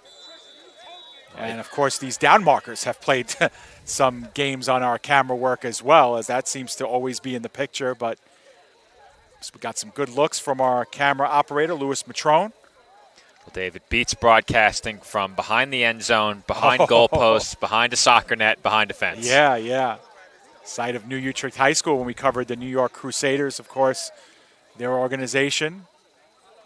You'd never know we broadcasted from there watching that game back. And Taiwan Anthony is actually the organizer of the Crusaders. He's on this Demon Knights team. I don't see him dressed today, but he is on the roster. After all of that, 2nd down and long, and Lopez wrapped up in the backfield but gets away and finds the sideline on the far side, gains the 50-yard line again, perhaps to the original line of scrimmage, where it'll be 3rd down and maybe just over 10. think it was Justin Rames there who appeared to blow that play up behind the line of scrimmage. And we've said that many times already. This Bandits defensive line has gotten into the backfield. They have made contact with Lopez behind the line, but he's just too shifty, Dave. Yep. Breaks tackles, makes something out of nothing on that play, and sets up a third down and a bit more manageable. Yep, got that low center of gravity for Lopez, able to slide in and out at that line of scrimmage. Turn nothing into something. It'll be a third down officially and 11. From just inside the Bandits side of the field. Undoubtedly 4-down territory for the Demon Knights. Caballero out of the shotgun. Near side is Ray, but he looks far side in the flat. I believe that was Grizzle. Grizzle now reverses field in between the hash marks, gets back to the original line of scrimmage, but not much else. Might have lost a yard. It'll be 4th down and long. And you think the team that just attempted an onside kick might go for it on 4th down? I think so. I think you're right. Now, on that particular play, it didn't look like there was much there for Grizzle, but when he gets the ball in his hands, even when he's wrapped up, as soon as he makes the catch like that, you have to make sure you don't sleep on his potential to turn it into a big play. But the Bandits did well to snuff out that screen pass, and eventually they were able to wrap up Grizzle. Yeah, it's one of those plays where you look to put the ball in your playmaker's hands and have him do the rest. That time the Bandits did a really nice job of wrapping up Grizzle, allowing nothing to come of it. 4th down and 12 officially. I'm interested to see here what kind of defensive alignment the Bandits utilize in terms of safeties. They have one man way back. 2 men back because Caballero is going to punt it. But we would have lost that wager, Joe. House always wins. That's what they say, right? If you had next play, pass attempt, you lose. That's right. We would have lost. Either way, it was a 24-yard punt, no return. The Bandits will take over at their own 25-yard line. So the Bandits, give them credit. They saw that as a punt the entire way. We didn't even pick it up because, again, having Caballero working out of the shotgun, and Caballero is not your typical kicker, Joe, either. He doesn't need to ramp up and kick. We've seen a lot of punters need that 3 or 4 yards of clearance to really get into their kicks. Caballero's like a spot kicker, and he's a good one at that. So plays games with us, but the Bandits were not fooled. They picked it up based on how Empire State lined up, and immediately they caught it. I was a bit perplexed initially. I was watching as Tyler Sawicki ran up the center of the field. Now, Joe, we have Bandits players in the Demon Knights huddle. We have Demon Knights players in the Bandits huddle, and they're trying to separate, I think, some of these players who are going back and forth. Most players really just kind of standing around here, but there's no huddling going on. Well, there's no way to get confused. Those jerseys couldn't be more distinct. So yeah. Van Troy makes his way back to the offensive huddle, and the Bandits will take over from their own 25-yard line. So the Bandits shown us a little bit, but 2 big interceptions that were not the fault of the quarterback. 2 big drops that have gone right into the hands. Well, speaking of Aaron Rodgers, Dave, he's targeting a return for the playoffs this year. Yeah. That news just broke. An Achilles injury, Talk about betting, I don't think he sees that. That one is put up, and it is incomplete. It was dropped again, Dave. Yeah, it dropped again. Perhaps a chance to catch it, but coming in hot was Dover on the play, the defensive back, to kind of break things up officially. Joe, Achilles injuries, I mean, we're talking about almost a full calendar year typically before you can return from that. And I think we've seen the last of Aaron Rodgers. If that gets a little bit of wind into the sails of Jet fans and the contingent gets them excited about a playoff run, lights the fire of getting this team, if that's what it takes, hey, I like that move by Rodgers to say that. There's no way he's hitting the field this year if the Achilles injury is for real. So you're questioning. No, I'm just saying, maybe it's... As a conspiracy theorist myself, I was intrigued. No, I was there. Maybe the stadium was silent. Partial tear. I don't know. I don't know how these injuries work, but yeah, you blow out your Achilles and you're done. We've seen Lawrence Taylor suffer that. And we had a pass interference on that last play that gives the Bandits an automatic first down at their 40. And we have a timeout called by the Demon Knights. So with another timeout, let's take a step out for another quick 30-second break. When we come back, 1st and 10, Bandits.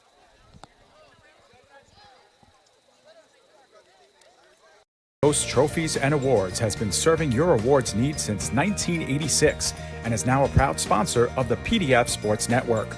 From sports-specific trophies and plaques to corporate and business promotions and gifts, East Coast Trophies and Awards is your one-stop shop for all of your crowning achievements, and they always meet the right price.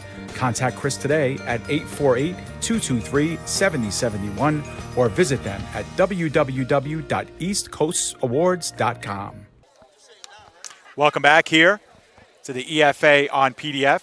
Joe, getting back to your thought, you were at the game on Monday night and never heard it as quiet.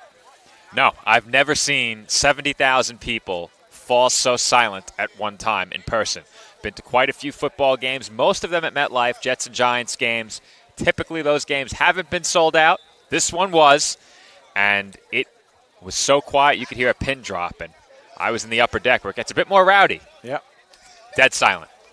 Well, I was at the game on Sunday night, the Giants-Cowboys game, and it was pretty raucous because the Dallas Cowboys faithful had a great time. I was about to say silent for a different reason. Fantroy back to pass, in a lot of trouble, and he's going to get wrapped up at the 35-yard line. Sack of about 5 yards on the play will make it 2nd and 15 as a host of Demon Knights were there. Bunchy Whitehurst, one of the ones to converge on him, number 45. That looked like 4 verticals if I've ever seen it. Maybe one route on the right side of the field. That was a bit more intermediate, outbreaking route toward the far sideline, but the 3 receivers nearest to me on the near side all ran straight up the field. And as Fantroy was going down, he did have a man calling for the football. That was Devontae James, but by then, Fantroy had been taken down. Yeah, Fantroy's done well to stay in the pocket and let things matriculate a little bit down the field. He has gotten rid of the ball quickly, too, and not taken the sacks, but that time really got enveloped too quickly. 2nd down and 15. First play of this series was a 15-yard pass interference call. That is a rule within the EFA. Pass interference, not a spot foul. 15 yards, automatic first down. And here they come again. Fantroy getting away from 2 Demon Knights. A 3rd Demon Knight gets to the 30, the 35, gets positive yards, and is pushed out of bounds by Dover after a gain of about 3 yards. Tremendous elusiveness on display there by Fantroy. I couldn't believe he escaped 1 tackle, let alone all 3. He had 3 separate Demon Knights with a chance. And Fantroy manages to turn that into a gain? I think he gained 4. Yeah. I was looking at the original down marker, but he did pick up 3. That was a 2nd and 15. He had to run a long way to pick up those 3 yards. Make it 4 officially. Litterini was the first Demon Knight with a chance at him. Could not wrap him up. Grice was in the neighborhood as well. Dave, there are 2 51s as well. Litterini's the offensive lineman. Oh, okay. Boyer's the defensive lineman. So that was Boyer. My fault on that. He's put a lot of pressure on Fantroy tonight. He's played a good game. And you got to think they'll be coming here on this one. 3rd down and 11 for the Bandits. They do come with an extra couple of rushers. The screen pass well designed but underthrown. Getting up slow is the Bandits' intended receiver, and it'll be 4th down and long. On that play, it looked like the intended target got out ahead of his blockers. Yeah. The intended receiver on that play was standing in front of 2 offensive linemen. The lineman with the pressure coming in from Grice had no chance to get set in their blocking stances, but at the very least, if the back is able to catch that ball and let those blocks develop, there were 5 Demon Knights in the backfield. There's no way they were going to tackle the ball carrier. Yeah, and that's a good designed call, understanding a blitz is coming in, but the timing has to be good, and that time it was not. Fantroy calls his troops back into the huddle as they'll be going for it here on 4th and 11 from their own 39-yard line. The 50-yard line is where they need to get to. Will the Demon Knights blitz? Yes, they do. They bring in another couple of rushers, and that one is incomplete. Number 17, the intended receiver, Fantroy, arguing here that there should have been something called, perhaps a holding, or wants to talk things over with his wideout. watching that play in real time, it looked like both Demon Knight defensive backs broke toward the sideline. There may have been a chance to get that ball to James in the slot, but that may have just been a reaction to the throw by Fantroy. Nonetheless, it's turnover on downs, and the Demon Knights will take over in Bandits territory. Yeah, and I think Fantroy was upset with his receiver for running past the first down marker. I think Fantroy was pointing at the first down marker saying that's where the ball is. You know, he wants his receiver to break out and catch that ball right at the stick. Instead, he went maybe 2 or 3 yards past the play and had trouble doubling back to the ball. In any event, the Bandits come up empty in a game where they trail by 20, and the Demon Knights now with a first down and 10 at the Bandits' 39-yard line. Now, the Bandits can hang their hat on the fact that they were able to stop the Demon Knights on their last drive, force them into a punt. And we have a whistle as timeout called by the Bandits. So with that timeout, we will step aside, take a break. When we come back, more EFA football right here on the PDF Sports Network. EFA is proud to be sponsored by KD's Black Magic Seal Coating. At KD's, we specialize in residential and commercial seal coating, crack filling, pothole repair, parking lot striping, and much more. Our licensed and insured team treats your project with great care and free estimates always. Contact Corey today at 631-562-8865 or email mrkd8985@gmail.com. Welcome back here to the EFA on PDF Sports Network. The Empire State Demon Knights all over the Bandits 20-0 here as we are coming towards the end of the first half. We've had usage of 4 out of the 6 allowable timeouts here. That one taken by the Bandits after seeing the Demon Knights line up on 1st and 10 from the Bandits' 39-yard line. Corey Duff, the sponsor of our last commercial break, KD's Black Magic Seal Coating. We thank Corey for that sponsorship. As we get underway here, Caballero will work out of the shotgun. 2 high safeties for the Bandits. They work middle of the field to Sawicki, who gets popped at about the 35-yard line. Minimal gain of about 4 on the play. That's a route concept we've seen more than once already. 2 or 3 receivers heading down the field. Sawicki sits down right in the middle of the defense. There you saw Christian Grizzle as well drawing attention as he was on a bit of a bubble route toward the near sideline. Threat of a screen always there with Grizzle at wide out. And if that draws in the outside corner or the safety even a step, that opens up the deep ball on the sideline. Lost in that play. A good job by Caballero to scoop up a pretty poor snap on that last one. 3rd down and 2nd down and 6. Caballero once again out of the shotgun, throws it in the flat to Grizzle, who gets hit hard, and more to come there as Tillery was the first one in, and he got plenty of support. And he hit Grizzle hard on that play. You could hear that collision, perhaps even over our headsets, but Grizzle is gingerly making his way back to the huddle. You could see that took a bit out of him, Dave. Well, especially that 2nd and 3rd body coming in to slam him to the turf. You could see the initial hit right there. That was hard enough, and then there's that last defender coming in. I think the read on that play, Dave, is whether or not it's man coverage. We saw man coverage on the previous snap, as we might have a 2-minute warning stoppage coming up here. Yep, 2-minute warning. So 2 minutes, and we'll see if they go right back and snap the ball here so we do not take a timeout. We'll see.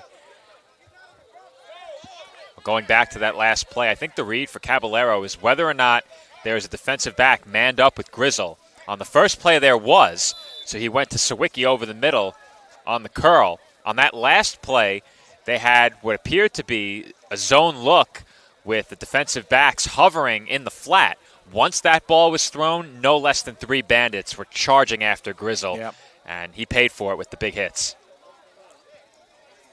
So that last play, too, was a loss of 2 yards on the play. So we're looking at a 3rd down and 7 coming up.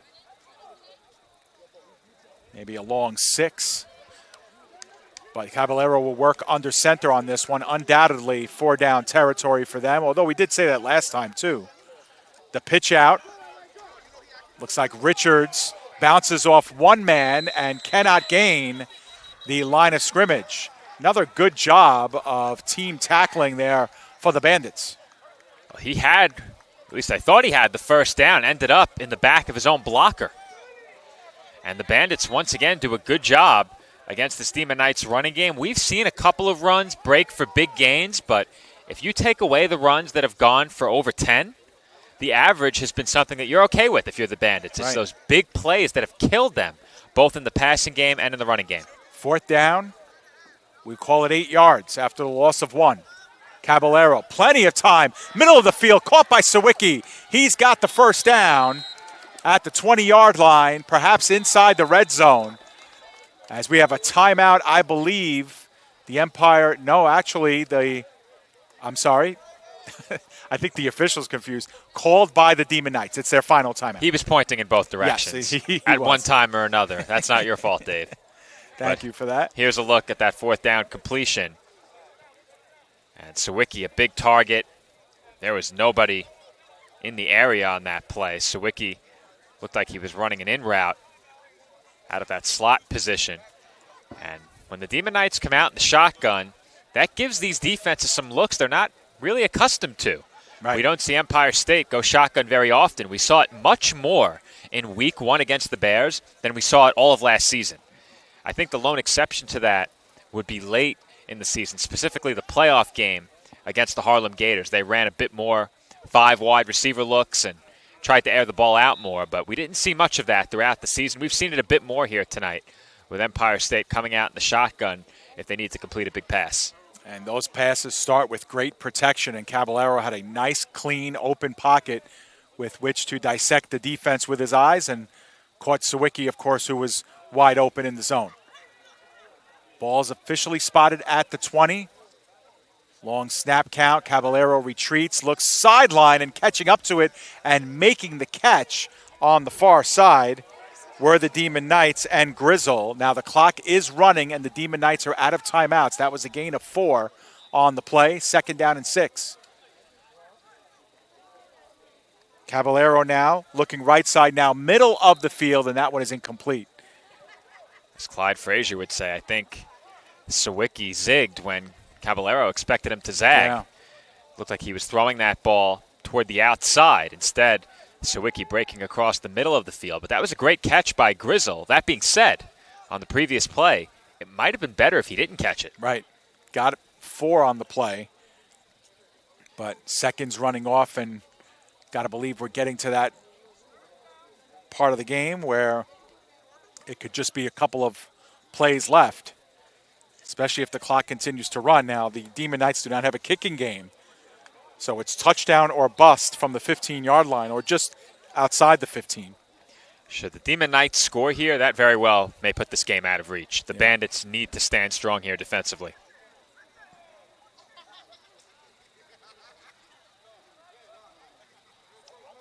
They put Ray in motion on the near side. Now he lines up in the slot. Caballero, plenty of time to survey. Ray wide open in the end zone. Touchdown, Demon Knights. And that's what Empire State was looking for. I spoke about it during the pregame, Dave. If you're the Demon Knights and you had the chance to break this game wide open in the first half, you had to seize that opportunity, and they've done that here with this late drive in the first half. They now lead by 4 scores, a chance to go up 28, 4 touchdowns, plus what would be an extra point. They likely will go for 2 as they have all night. They certainly will. And take a look toward that huddle, Dave. Thedgill is talking to Lopez. Oh, yeah. They might try it again. 3rd time's a charm. We'll see. Officially 15 yards on Ray's 2nd touchdown catch of the game. Now, Dave, I think in this situation, the defense has seen the look where Lopez tries to throw to Ray.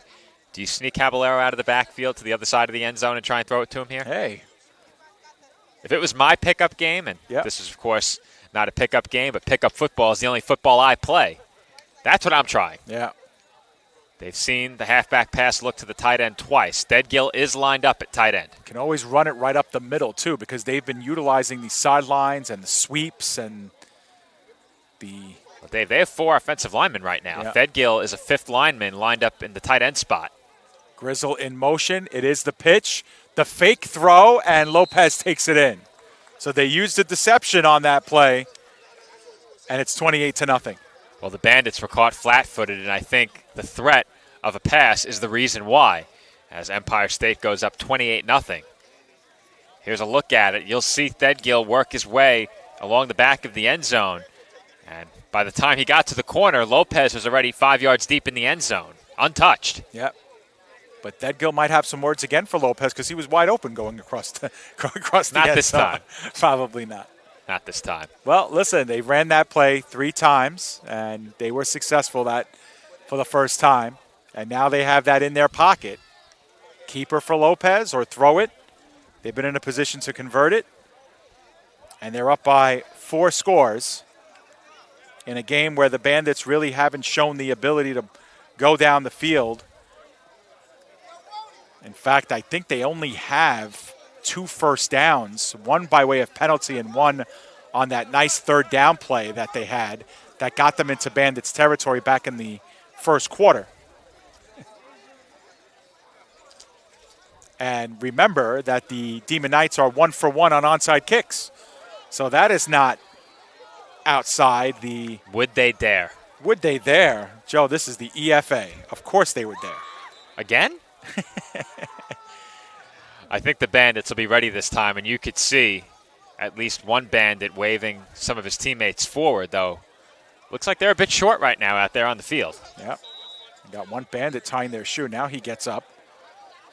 So here we go with precious seconds left in the first half.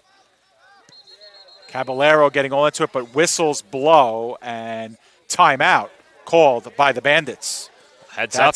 Their final timeout. Heads up in the Demon Knights bench. That ball was kicked off straight to the Empire State bench. Heads up for the kickoff specialist. I don't know who it was that threw that ball from the Empire State bench, but get him some reps at quarterback. Right. Yeah, I missed that. I missed that throw-in. Did we catch that on camera? Unfortunate. The ball came flying in from outside of the frame and landed right next to the kickoff specialist, Caballero. He had no idea that ball was coming. So after the quick timeout, the Bandits get reset. They are out of timeouts. And that's an onside kick. It doesn't go the full 10, but either way, the Bandits get to it. And they'll have the ball at the Demon Knights' 45-yard line with maybe a play or 2 left. We'll see. It can't be much. But if you're the Bandits, it doesn't matter if there's 1 second remaining. You have to make the most of it because trailing by 4 scores, there is a very steep hill to climb for New York. And it almost feels as if they have to score. However much time is left. I got half my headset off just so I can hear if I hear a time that's being shouted to the sideline. So far, haven't gotten that signal as the Bandits will get some players on the field. Now, the Bandits are taking a very long time to run a play here, or at least get a play in. And remember, they don't have any timeouts left. Well, Dave, do the Bandits have 11 on the field? Well, they're shuffling players in and out. And they never officially got into a huddle, and they are taking a long time to get to the line of scrimmage. Well, ahead of that kickoff, it didn't look like they had 11. And then the onside kick attempt was covered up. But the Bandits will come out in the shotgun, spread set, final seconds of this first half. Could be the final play, maybe a couple more. Fan Troy with one running back to his right. For the extra protection. They go middle of the field and a huge hit, but the catch is made. Borgia made the catch, middle of the field. Great hit, but a great job by Borgia to hang on to it. That was some catch and then one-upped by the hit, as that might do it for the first half. And if so, what an end to the half. What an end, but there was a player down on the Demon Knights, and maybe this is an official whistle. Might have been the player who laid on the hit, Joe. Oof-ah. Well, that's leading with the crown of the helmet. And if you're a defensive player leading with the helmet into the chest of an offensive player puts you at a lot of risk in addition to the offensive player. But it wasn't him who had gone down, but there was a Demon Knight on his hands and knees for a long time, maybe even to delay the play. We don't know, but we don't have a 26 on the roster. That was the player responsible for the hit. Big pressure now on Fantroy. He's going to get bottled up for a huge loss.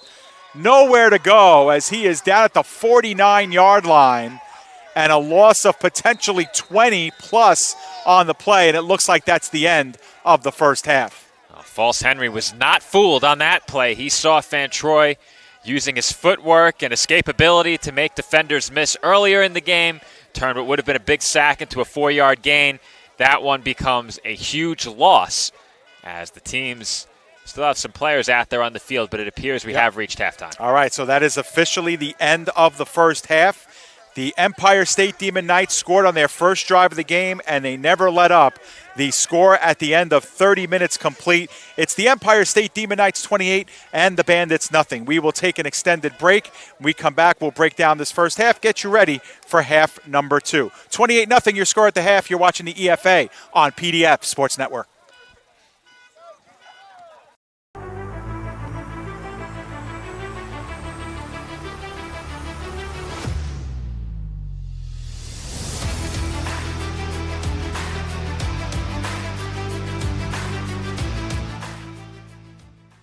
The EFA is proud to be sponsored by KD's Black Magic Seal Coating. At KD's, we specialize in residential and commercial seal coating, crack filling, pothole repair, parking lot striping, and much more.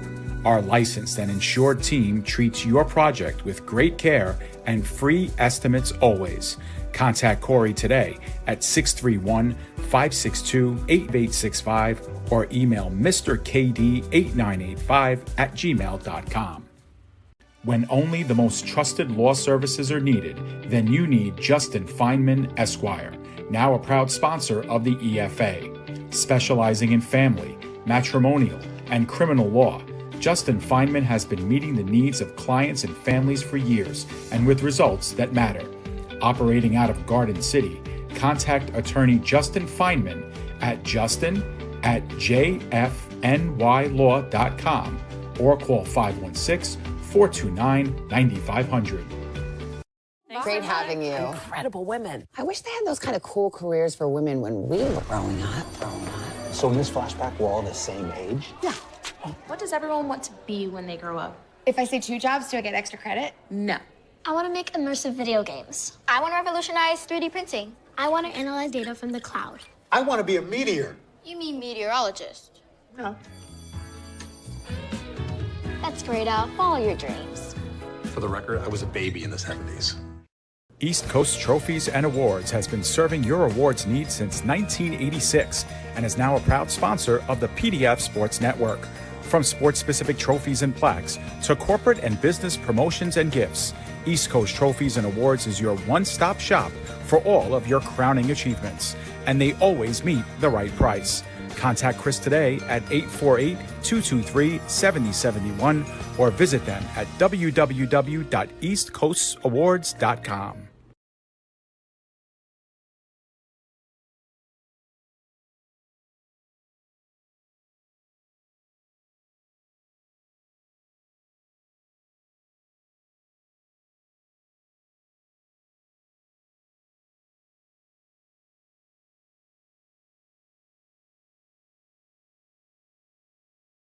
Ever hear the one about the frog? Put a frog in a pot of boiling water and it'll jump right out. But put a frog in a pot of cool water and slowly heat it up, and that frog will boil. It's a lie. But as a metaphor for us and all that we go through as veterans, real-world experience. It's a story that rings true. We make excuses for how we feel. We push everything down. We tell ourselves the lie that it's easier to stay in that boiling water, to disconnect. And some days, maybe, it is. But you've never been interested in easy. Reaching out is hard. Do it anyway. You're not alone. You've got this. You are not a frog. Find resources at va.gov/reach. When it comes to making plans, you are the best. The same way you plan each detail for those moments. Start planning to protect you and your loved ones from a natural disaster. Protecting your family is the best plan you can make. Attention local businesses and professionals. Isn't it time to elevate your game? Now you can advertise your business or product on PDF Sports Network. Your ad will appear on all of our broadcasts, including this one. Don't have a commercial? We'll make one for you, absolutely free. What better way to showcase your product and brand while supporting the best local sports, teams, and leagues? Call now at 732-723-8189 or visit us at pdfsportsnet.com.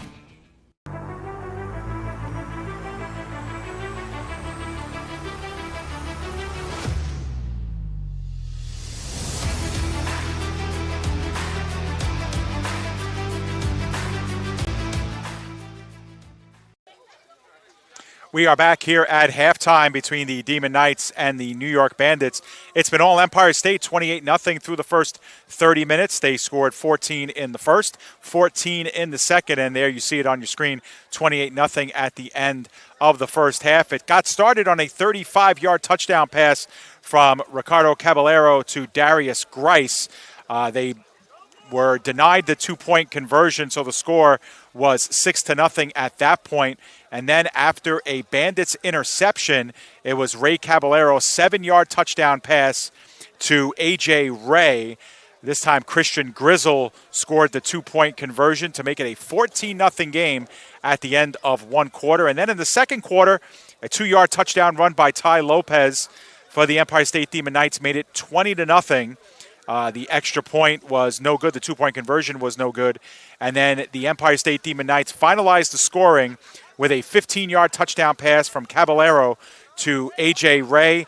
This time the two-point conversion was good by Ty Lopez on his run, and that's the scoring at 28-0.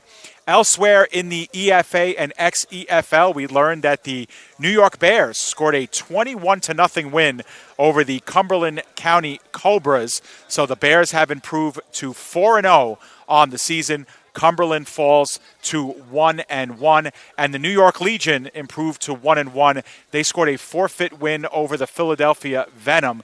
The Legion now 1-1, and the Venom 1-1. Those two teams play in two different conferences. So looking back on the standings just a bit, the Bears improved to 4-0. Both the Demon Knights and the Legion are at 1-1, and the Bandits are at 0-2. But if this score should hold up, the Empire State Demon Knights will keep pace with the Bears and improve to 2-1, and the Bandits would fall into a huge hole at 0-3. Still 30 minutes left to determine the final of this one, but the Demon Knights appear poised and well on their way to victory number 2, and for the second time against the New York Bandits. We're going to step away one more time for an extended break, and when we come back, the second half kickoff right here live from Granny Road Park. You're watching the EFA Live only on the PDF Sports Network.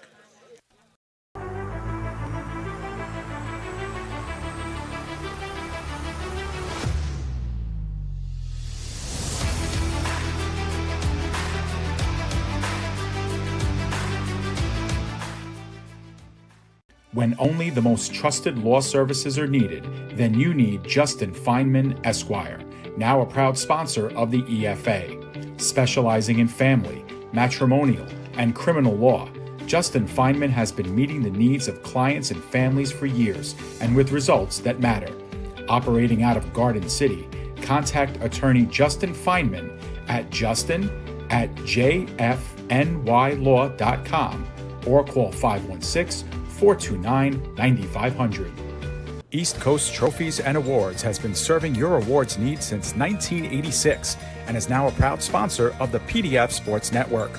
From sports-specific trophies and plaques to corporate and business promotions and gifts, East Coast Trophies and Awards is your one-stop shop for all of your crowning achievements, and they always meet the right price. Contact Chris today at 848-223-7071 or visit them at www.eastcoastawards.com. Multiple studies have shown that marijuana can slow both driver reaction and response time. which can be really dangerous. He's here. He's here. Wait. What? I can't drive. Why? My. Oh.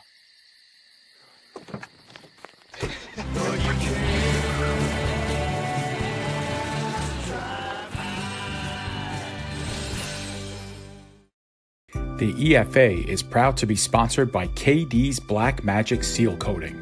At KD's, we specialize in residential and commercial seal coating, crack filling, pothole repair, parking lot striping, and much more.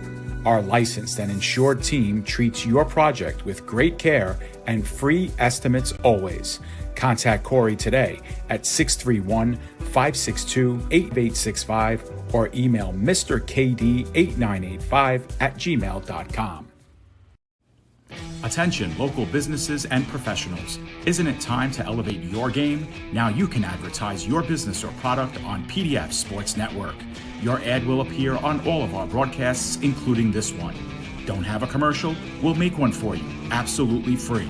What better way to showcase your product and brand while supporting the best local sports, teams, and leagues? Call now at 732-723-8189 or visit us at pdfsportsnet.com.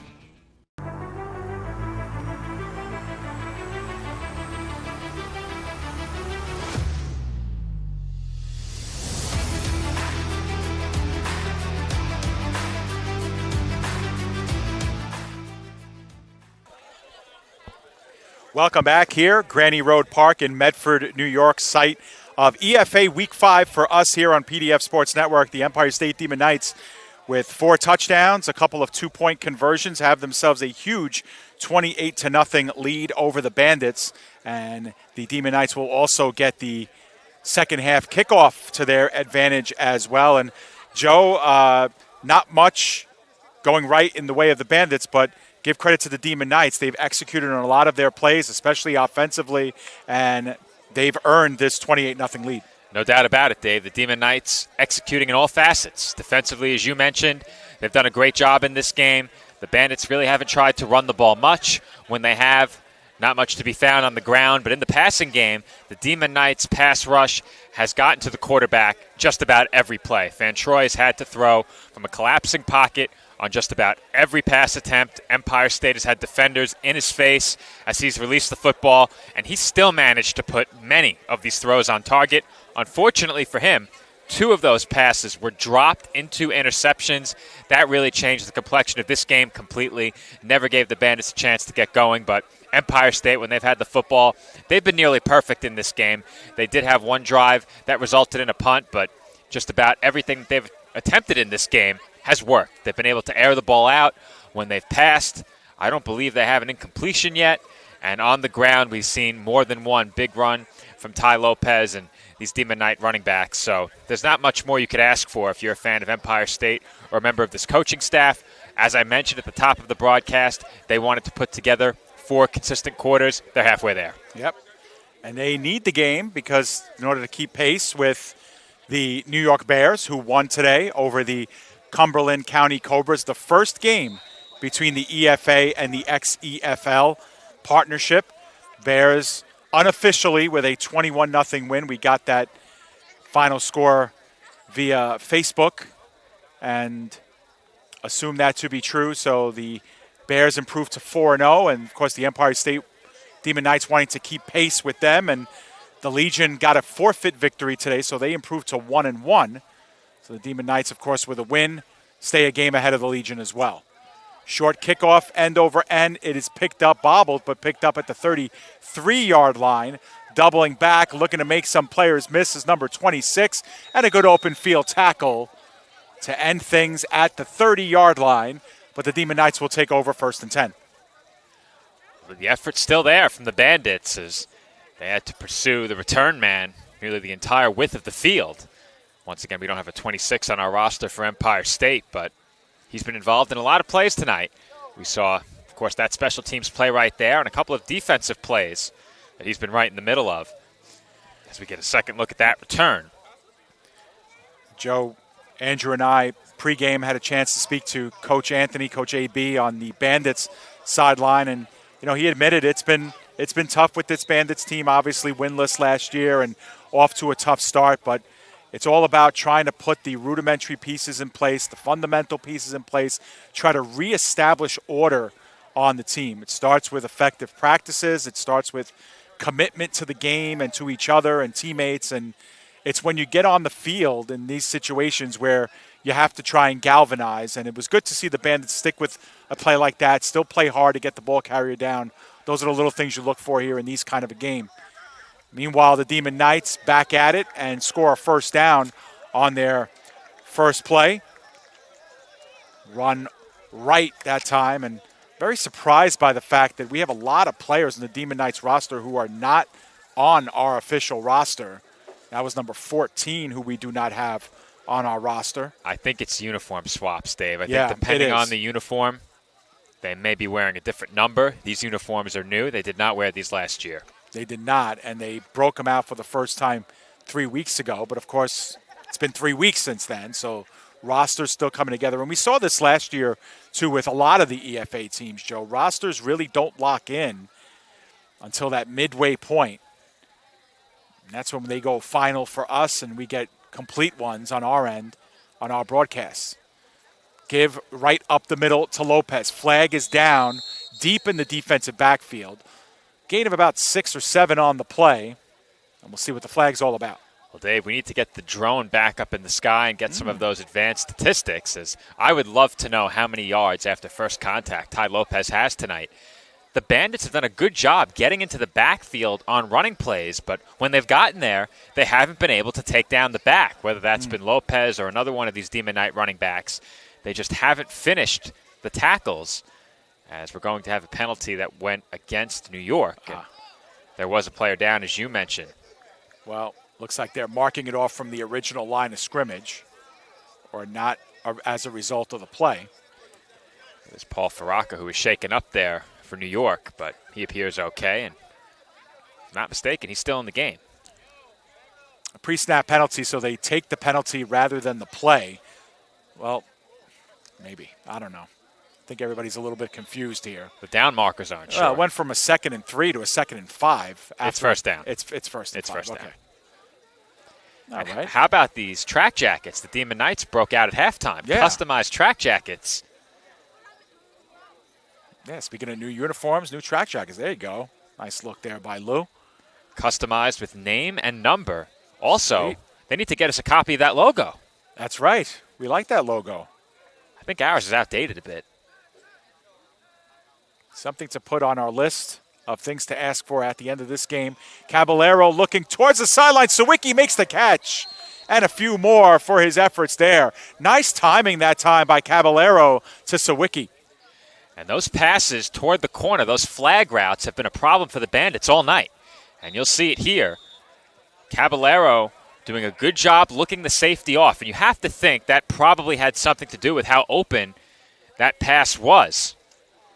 He's done a really good job tonight. When given the opportunity to hit an open receiver, he hasn't missed. Right. And that's all you can ask for. They haven't passed much, but when receivers have been open, Caballero has put the ball right on the money. He's protected his receivers as well, not opening them up to big hits. And the big hit in this game came late in that first half. I'm still able to remark on how big of a hit that was on that final play in half number 1. The Bandits had the ball offensively, and the receiver was drilled over the middle of the field. I've been told that the 21-0 final for the Bears and Cobras is official, so the Bears improved to 4-0 with that 21-0 win as we have some pre-snap movement. And the play whistle dead there. Opening drive of the second half of the Empire State Demon Knights, who've scored 4 touchdowns in 5 offensive possessions in the first half. They were forced to punt on one of their possessions. Well, Dave, I think it's a fair question to ask based on what we've seen so far this season. Will a team emerge that's going to have a chance to knock off the Bears this season? They've won convincingly in the 2 games we've covered. They have a win by forfeit, and they won via shutout again today. Yeah. Well, I will say, again, pregame, talking with some of the Demon Knights players, getting their sense of how the season is going. Obviously, they get Christian Grizzle this week for the first time. They feel they're there. They feel that they are going to definitely challenge and contend for a championship. And we'll complete this thought after this play. A lot of movement in the backfield, but the give is to Grizzle. Grizzle turning on the Jets and heading towards the sideline, and he is wrapped up and out of bounds just short of the goal line. Third 25-yard gain on the play. Gets him inside the 5 to about the 1. And once Grizzle escapes the backfield on that end around or jet sweep, there's no catching him. Yep. The blocking was there, and once he escapes the backfield, he is an incredibly tough tackle as he takes that down. It appears inside the 1-yard line. Yep, and Joe, the other question, getting back to your thought as well, is there a team that's going to emerge that's going to challenge the Demon Knights to be that clear number 2? Now, obviously, the Bandits have had their 2 shots at the Demon Knights. It looks like the Demon Knights are well on their way to a second win in 2 tries against them. And then that leaves the Legion. And the Legion, of course, picking up a win by way of forfeit tonight, but a game that they were really looking forward to against the Philadelphia Venom. Another litmus test for them. And they too, Joe, unofficially, they do feel a lot better than when they played the Bears in week 2. They feel like they've completed their roster a little bit. They've gotten some more pieces in place and looking to kind of put that Bears game behind them and go into this week with a strong showing against Philly. We never really did get to see it. And Caballero lost the ball. That was down for a little bit. Looks like the Bandits are saying it's their ball. Bandits came down with it, Joe.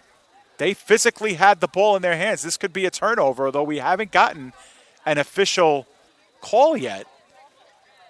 Definitely no signal. I thought the Demon Knights were on top of it, watching it in real time.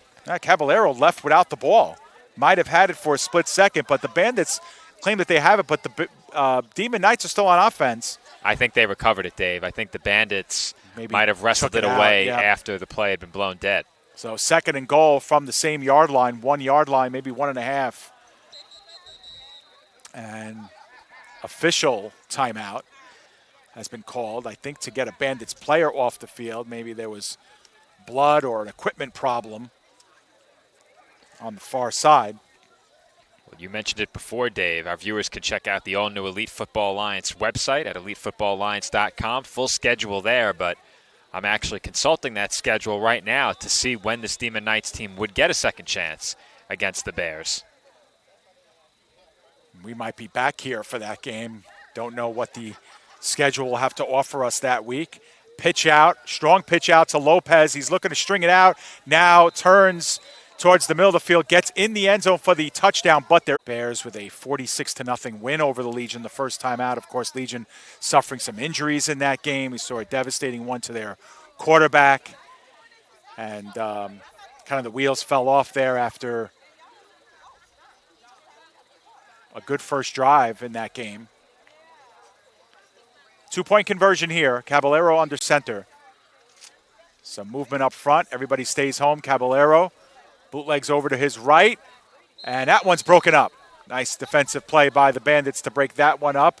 I believe A.J. Ray was the intended receiver, and for the 3rd time in 5 tries, the Demon Knights come up empty on the 2-point conversion. Score remains 34-0. Well, if I'm trying to stop an Empire State 2-point try, I'm telling my defense, watch the boot right, watch the toss right, watch anything to the right that gets players moving in the end zone from left to right, because that's what the Demon Knights have gone with here on these 2-point tries tonight. But that's really the lone blemish for them in this game, is the success rate on 2-point conversions. And even then, not all too bad. You'll take 3 for 5 in most cases. But they've done just about everything well in this game. And as you see on the scoreboard, the result is a 34-point lead over the New York Bandits. Now, as of tonight, we are not scheduled to cover an EFA or XEFL game next weekend. Our next scheduled broadcast, as of right now, is September 30th. Do we know what game we have yet? We don't. We'll get that for you as soon as we know. And, of course, we'll announce it on our website, pdfsportsnet.com, on our Facebook page at PDF Sportsnet, Twitter handle PDF Sportsnet, Instagram at PDF Sports Network. And, of course, that's where we usually give you where we're going next. We do know where we're going to be on Friday. That's right. Almost forgot. Hard to believe. Almost forgot about our friends in Bridgewater, New Jersey. 5 days. That's right. 5 days away. Lou and I head to Bridgewater for the season opener. Rockets Hockey Club takes the ice against the Jersey Hitmen, and that's a heavyweight matchup to open up the season. NCDC play on Friday night. And then originally there was a premier game scheduled for the following day on Saturday. That game has been removed from the schedule. Okay. So no premier game on Saturday. Instead, the next broadcast following Friday's game will be on September 30th. So we are going to have a very busy day on the 30th. We have to send someone over to Bridgewater. Perhaps our friend Sean can cover as that's an onside kick, and it goes out of bounds. But the Demon Knights not taking their foot off the gas here by any stretch. No, definitely working on that onside kick and looking to get the ball right back into their offense's hands. Instead, the Bandits will have the ball. Looks like seemingly in Demon Knights territory again for the second or third time in this game with good field position. But for those of you who don't know what we're talking about precisely, the Rockets Hockey Club, Junior Hockey Club of Bridgewater, New Jersey. We cover, PDF Sportsnet covers their NCDC team, which is their college preparatory team made up of the premier players who are trying to earn college scholarships, who are looking to play professionally overseas. We've seen really high competitive hockey from the NCDC division, and you can see it on your screen now.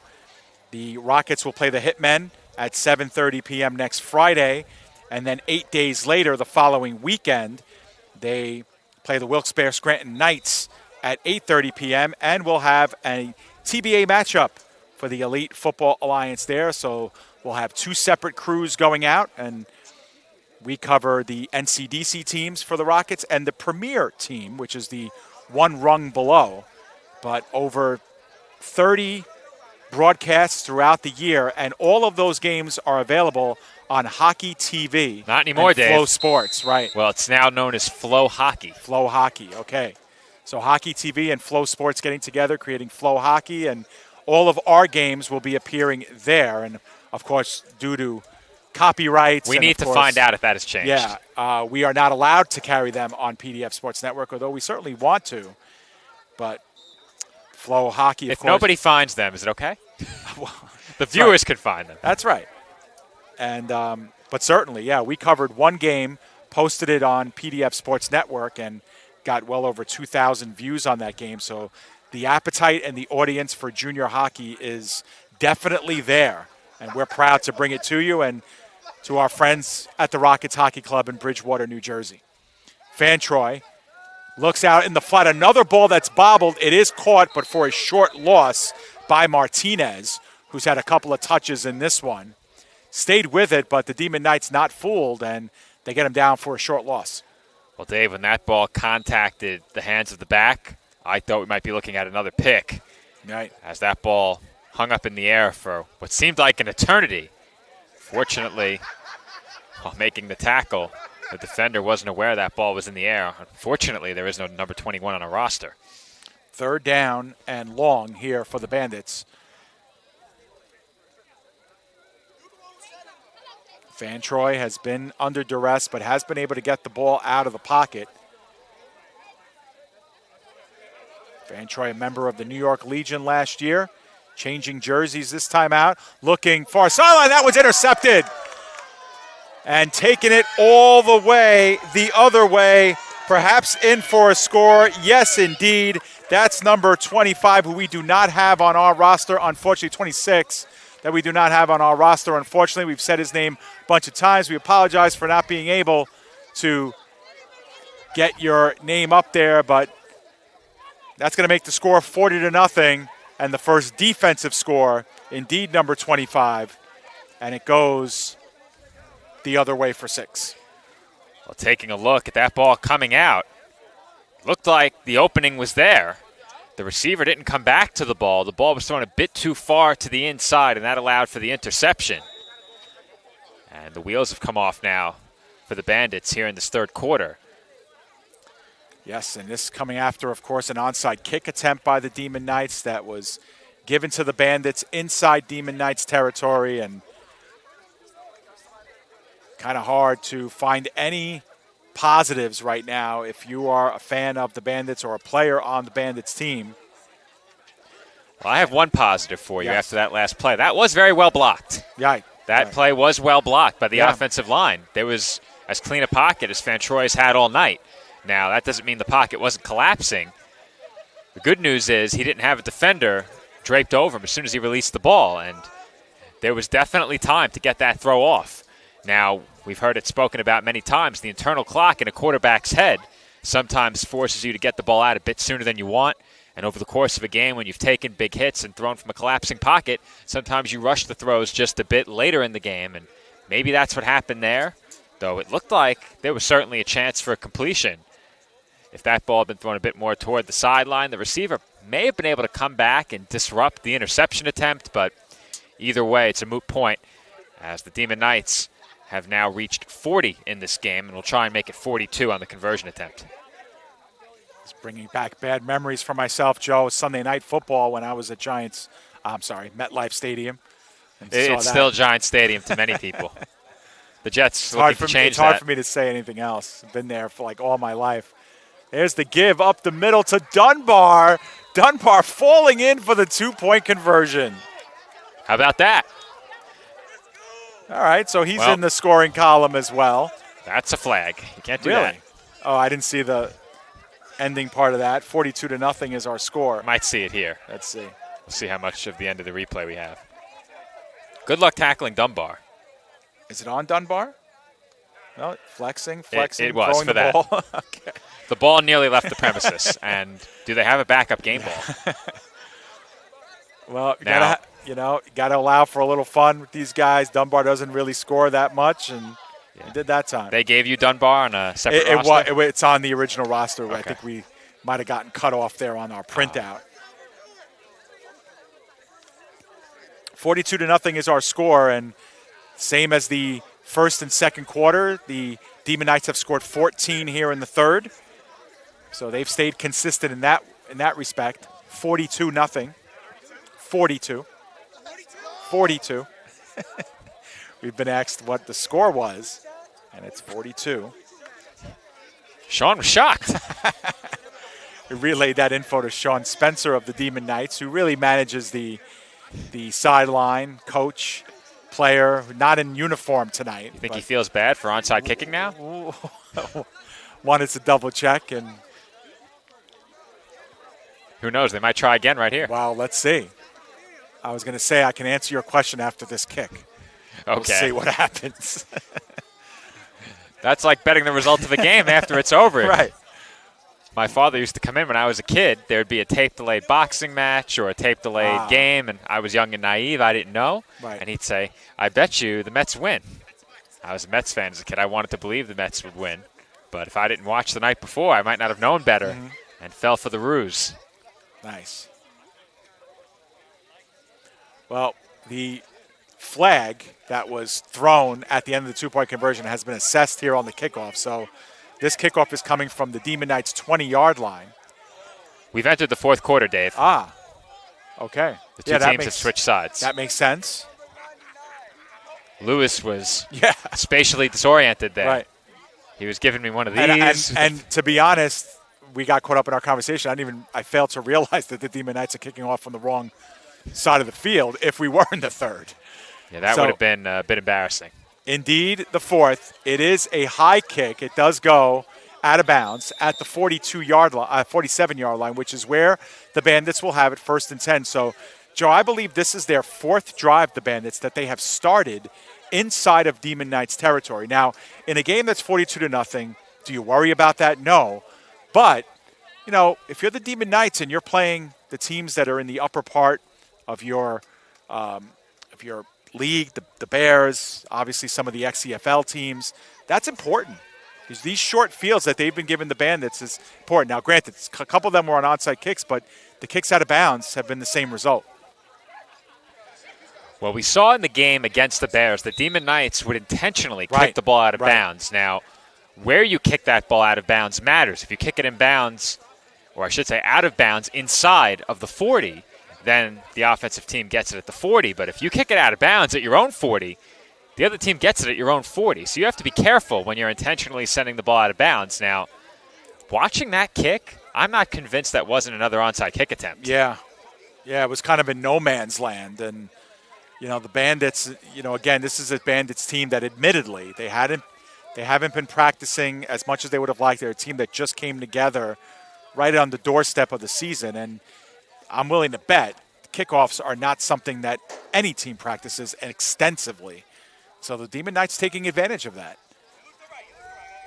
Heavy pressure. Fan Troy delivers, but it's over the outstretched fingertips of Borgia, who's made a reception in this game. 2nd and 10. Well, that reception he made was one he certainly paid for. As I mentioned before, late in that first half, he took a massive hit. But again, with the pocket collapsing around him, Fan Troy forced to change his arm angle on that pass. He did get it off, and that was going to be a tough reception for Borgia. But at the very least, Fan Troy avoids the sack, and that will bring up 2nd and 10.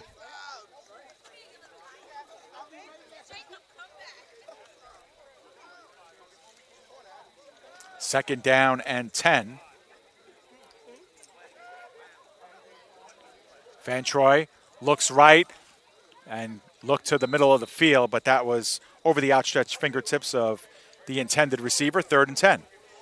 Misfire on that pass. That was a good look over the middle, open receiver, and looked like Fan Troy may have altered the arm angle again to try and make sure that he got that throw over the defensive line of Empire State. Looked like he was throwing that one completely overhand to try and get it over the outstretched arms of defensive linemen, but that pass fell harmlessly to the ground, incomplete, and that will set up 3rd and 10. And if you're the Bandits, you're trying to utilize these last 15 minutes as an extension of a practice, I would think, Joe, at this point. Obviously, the game is in hand, but you want to be able to rest on something positive here, and it's kind of hard to find that when you're down 42-0 in the scoreboard. Pressure again. Fan Troy weaves his way out of it, is being chased, looks sideline, and it's out of bounds. Diving attempt to get to it, but no chance for Borgia on the play. 4th and 10. Well, that was going to be an incredibly tough catch for Borgia if he was open. Instead, he was double-teamed. And Fan Troy didn't have any choice but to get rid of that, as once again Henry was closing in from behind. We've seen him chasing down Fan Troy on more than one occasion here in the second half, and he's made sure that Fan Troy has not been able to run when he's looked to take off with the football. And now this could very well be the Bandits' final possession of this game if Empire State tries to run out the clock, and in some cases the clock is even left running in these situations. So we'll see what happens, but once again, this very well could be the last offensive play of the game for the Bandits. I would guess they have 3 first downs in this game. Yeah, I remember 2, one by way of penalty and one on that big 3rd down that happened right in front of us. I can't remember one other than that, although they may have been. I would guess there was one more somewhere. Fan Troy, back to pass, middle of the field, intercepted! And that was an easy one. Thrown right into the hands of Fisher, and Fisher is gone. Touchdown, Demon Knights, their 2nd defensively. Well, if you turn the ball over, you hate to see those turnovers turn into points. If they turn into points immediately following the giveaway, that's when you run into major problems. And so far tonight for the Bandits, they've seen that happen on more than one occasion. 2nd pick 6 of the evening for Empire State. Here's a second look. Fan Troy forced to get rid of that football. And you could see his 2 wideouts were running patterns that were very close, one on top of the other. And that put some extra white jerseys in the area. The Demon Knights knew they had to protect the first down marker. They did that and then some as they intercept the pass and take it all the way for a pick 6. Chance here for Empire State to reach the 50-point mark. So Demon Knights, of course, looking for that 60-minute performance, and they've got it tonight. And twice in this second half, scoring defensively, a 60-yard interception return to end the 3rd quarter, and now to start the 4th, 65-yard interception return from Fisher. 2-point conversion forthcoming, where they've been 3 of 6 so far. This will be their 7th 2-point attempt.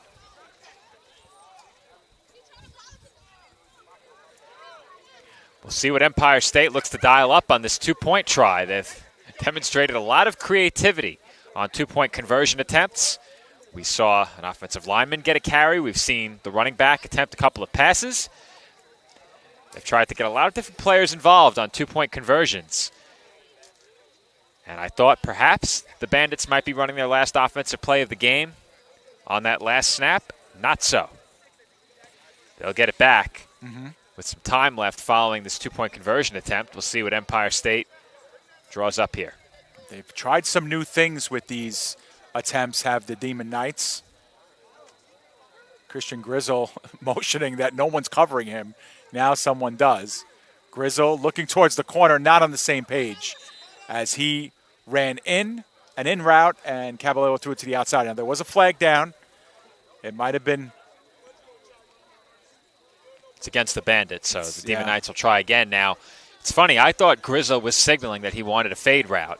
Based on the motion that he made with his left hand, I thought he was calling for a fade route. That's what Caballero threw. Instead, Grizzle faked to the corner and ran across the middle. He got wide open, but Caballero threw it to the corner thinking exactly what I did. Well, he wanted a fade because there was nobody lined up with him. So he was saying, just throw it here. And the Bandit defensive back went over to him, and then he actually ran the inside route. So a yard closer, they'll line it up again. If it's one-on-one and they don't press him, they could just throw him the ball. Right. He's covered closely now. Oh, yeah, but they... Very closely. They do spread it out. Threadgill was in the backfield, but they go to the corner, and it's broken up. Pass was maybe a little bit short anyway, but the Demon Knights have failed for the fourth time on a two-point conversion. And the score will remain 48-0 here in the fourth quarter. Get another look at it there, and perhaps if that's thrown more towards the corner pylon, that's a two-point conversion. Does it matter much? Not in this case, but the Demon Knights 3 of 7 on their two-point conversions tonight. So if there's something that they will look to improve on, that will most undoubtedly be it, although they did try some new and unique things that we wouldn't expect them to see. Bandits will get it back, and we've said it many times already. They've tried to generate something positive out of this game, and at this point, do you try and run the football and take off the remaining time on the clock? The quarterback has been under immense pressure, the pocket collapsing each and every play.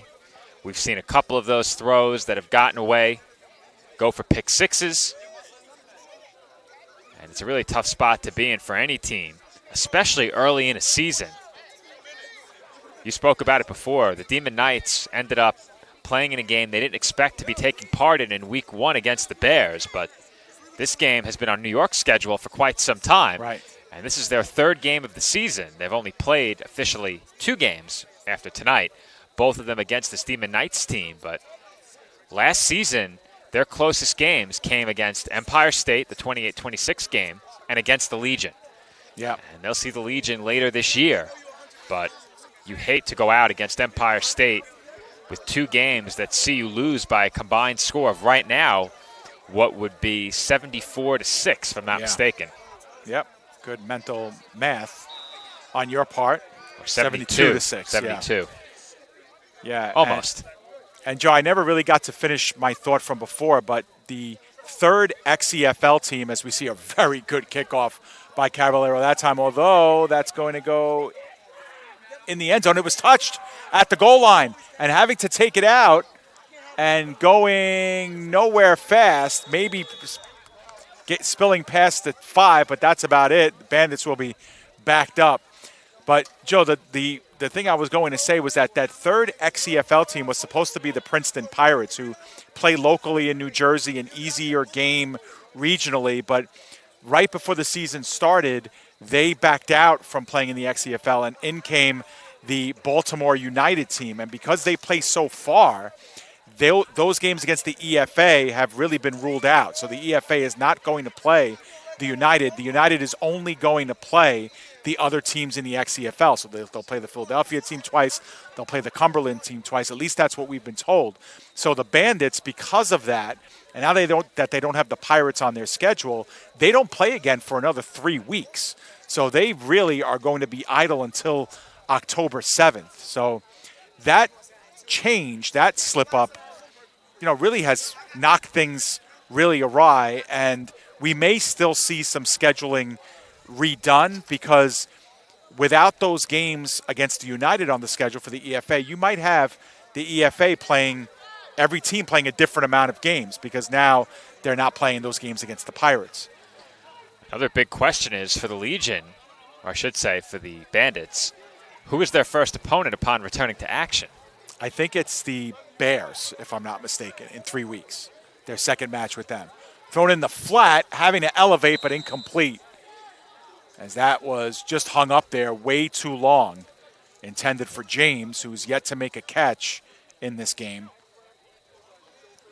Well, we've said it. The Bandits haven't picked up many first downs in this game, but we've seen more than one pass that would have gone for a first down fall incomplete as the result of a drop. Right. And right. You said it, Dave. That ball did hang up there for a while, but it got there and hit the receiver right in the hands again. Yeah.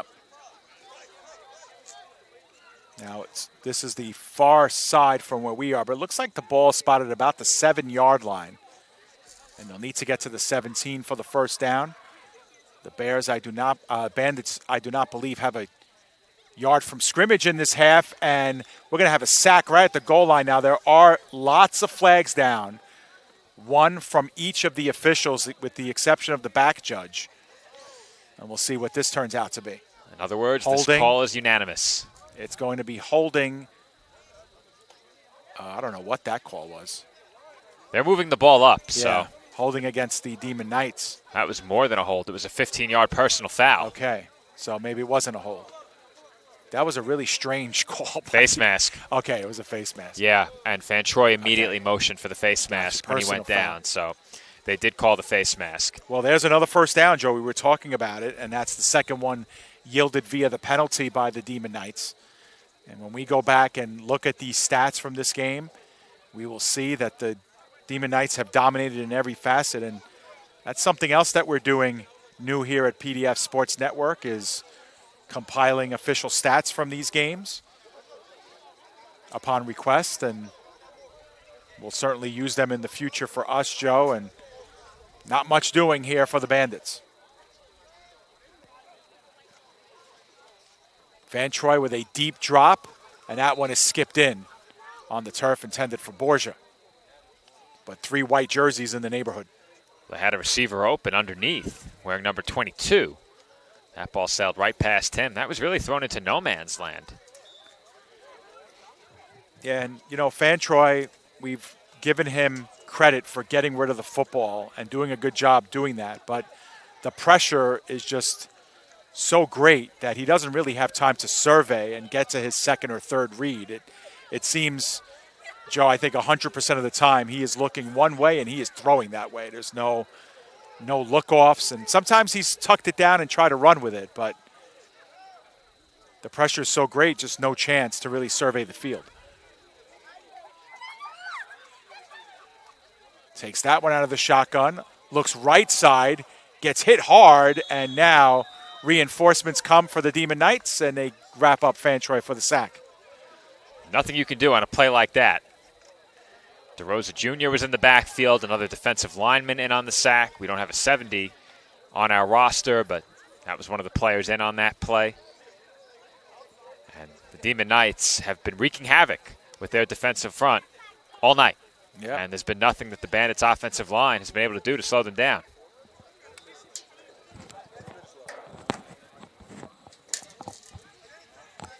So third down and very long here for the Bandits. And for what it's worth, the Demon Knights got to feel pretty good about where they are after a tough season opening weekend loss to the Bears, a game in which the final score was not really indicative of how the game was going. That was a 14-6 game going into the fourth quarter, and then the wheels kind of fell off for Empire State. But they rebounded nicely, as Joe said, 72 points in their last 2 games, both against the Bandits. And on third and long, Fan Troy goes towards the far sideline, and that pass is complete past the 30 to 31-yard line to number 22. And not enough to move the sticks. They'll be a couple of yards short. It'll be fourth down. That's one of the best balls we've seen all night from Fan Troy. That had some zip on it toward the sideline. Yeah, perfect spiral. And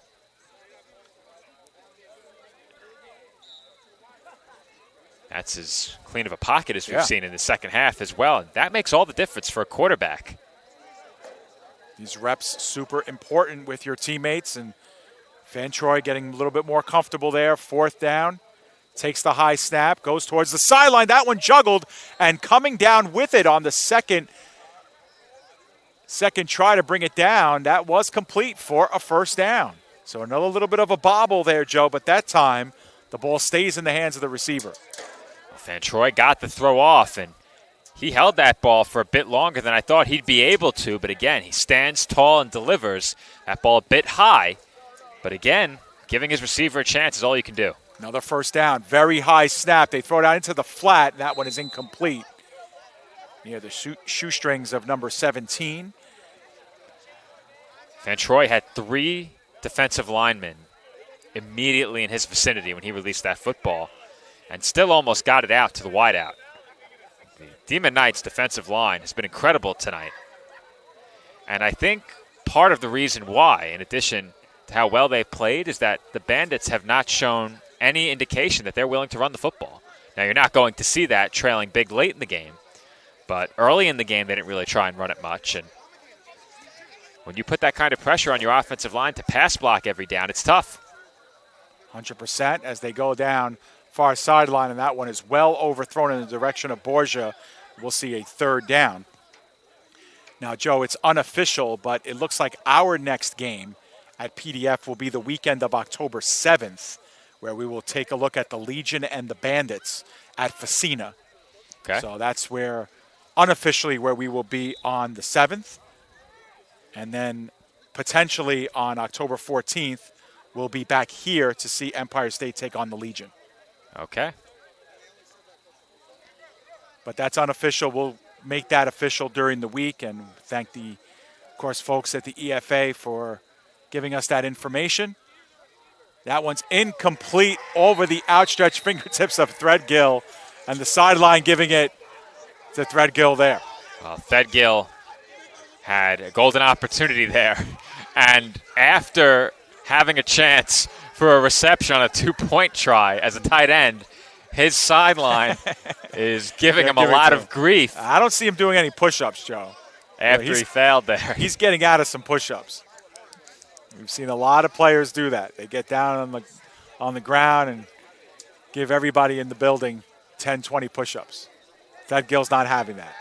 He admitted it. He patted himself on the chest, said, that's my bad, but no push-ups for us. 4th down and 10.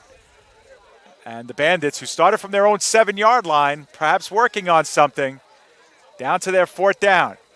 Does Van Troy have what it takes? He's pointing fingers. He's close to the 1st down marker, but he is going to be a couple of yards short as he gets helped up by the Demon Knights sideline, and they will turn it over on downs. A good show of sportsmanship there by these two teams as Van Troy ended up buried beneath white jerseys in the Empire State bench. He was helped up, and that very well may be his last touch of this game. And could this be the end of the ball game, Joe? I think it may be. We'll see. Well, no, I do see the Demon Knights coming back, offense coming back out. No, they're lining it up. They're shaking hands, Dave. The game is over. They're lining up. So that is it. The Bandits fail on 4th down, and we go final in the process. Your final score, the Empire State Demon Knights 48, the Bandits nothing. Joe, we'll make this a short wrap-up, but the Demon Knights, tough first game against that Bears team. You knew they were dejected coming out of that, but since then, 2 big wins, albeit against the Bandits, but they took care of business. You still have to play the game. You still got to win the game, and the Demon Knights left nothing to doubt. You're absolutely right, Dave, and to bring everything full circle, I mentioned it during the pregame. If you're Empire State, you wanted to play 4 consistently strong quarters. We saw a very strong first quarter for them against the Bears last time we covered this team. They gave us 4 strong quarters and then some tonight. Everything just clicked on both sides of the ball offensively. I'm not sure they threw an incomplete pass in the game. I'd have to really think about it. I'm not sure if they threw an incompletion on anything other than a 2-point try, but nonetheless, the run game, as always, huge for them in this game. A couple of pick sixes, more turnovers forced than that.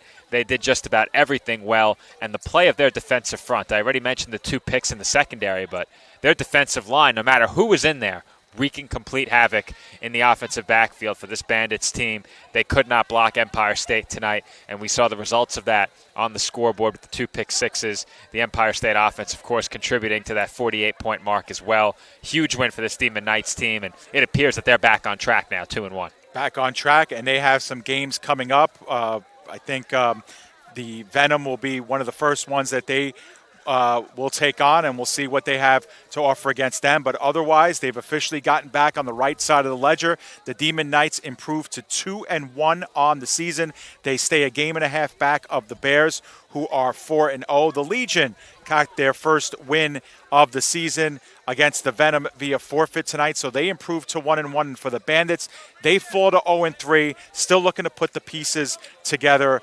for what could be a run towards the end of the season. But for everyone here at the PDF Sports Network, Louis Matrone, our camera operator, Andrew Rotundo, our engineer, for Joe Foreman, I'm David Pizzuto, wishing you a great night. We thank everybody at the EFA, of course, everybody here at Granny Road for being so accommodating to us. Look for the EFA all year long on PDF Sports Network, and check out the new EFA website, EliteFootballAlliance.com, for all the latest and greatest coming up in EFA football. For all of us here at PDF, we wish you a great night, and stay tuned for more EFA on the PDF Sports Network. Once again, your final score, the Empire State Demon Knights 48 and the Bandits 0.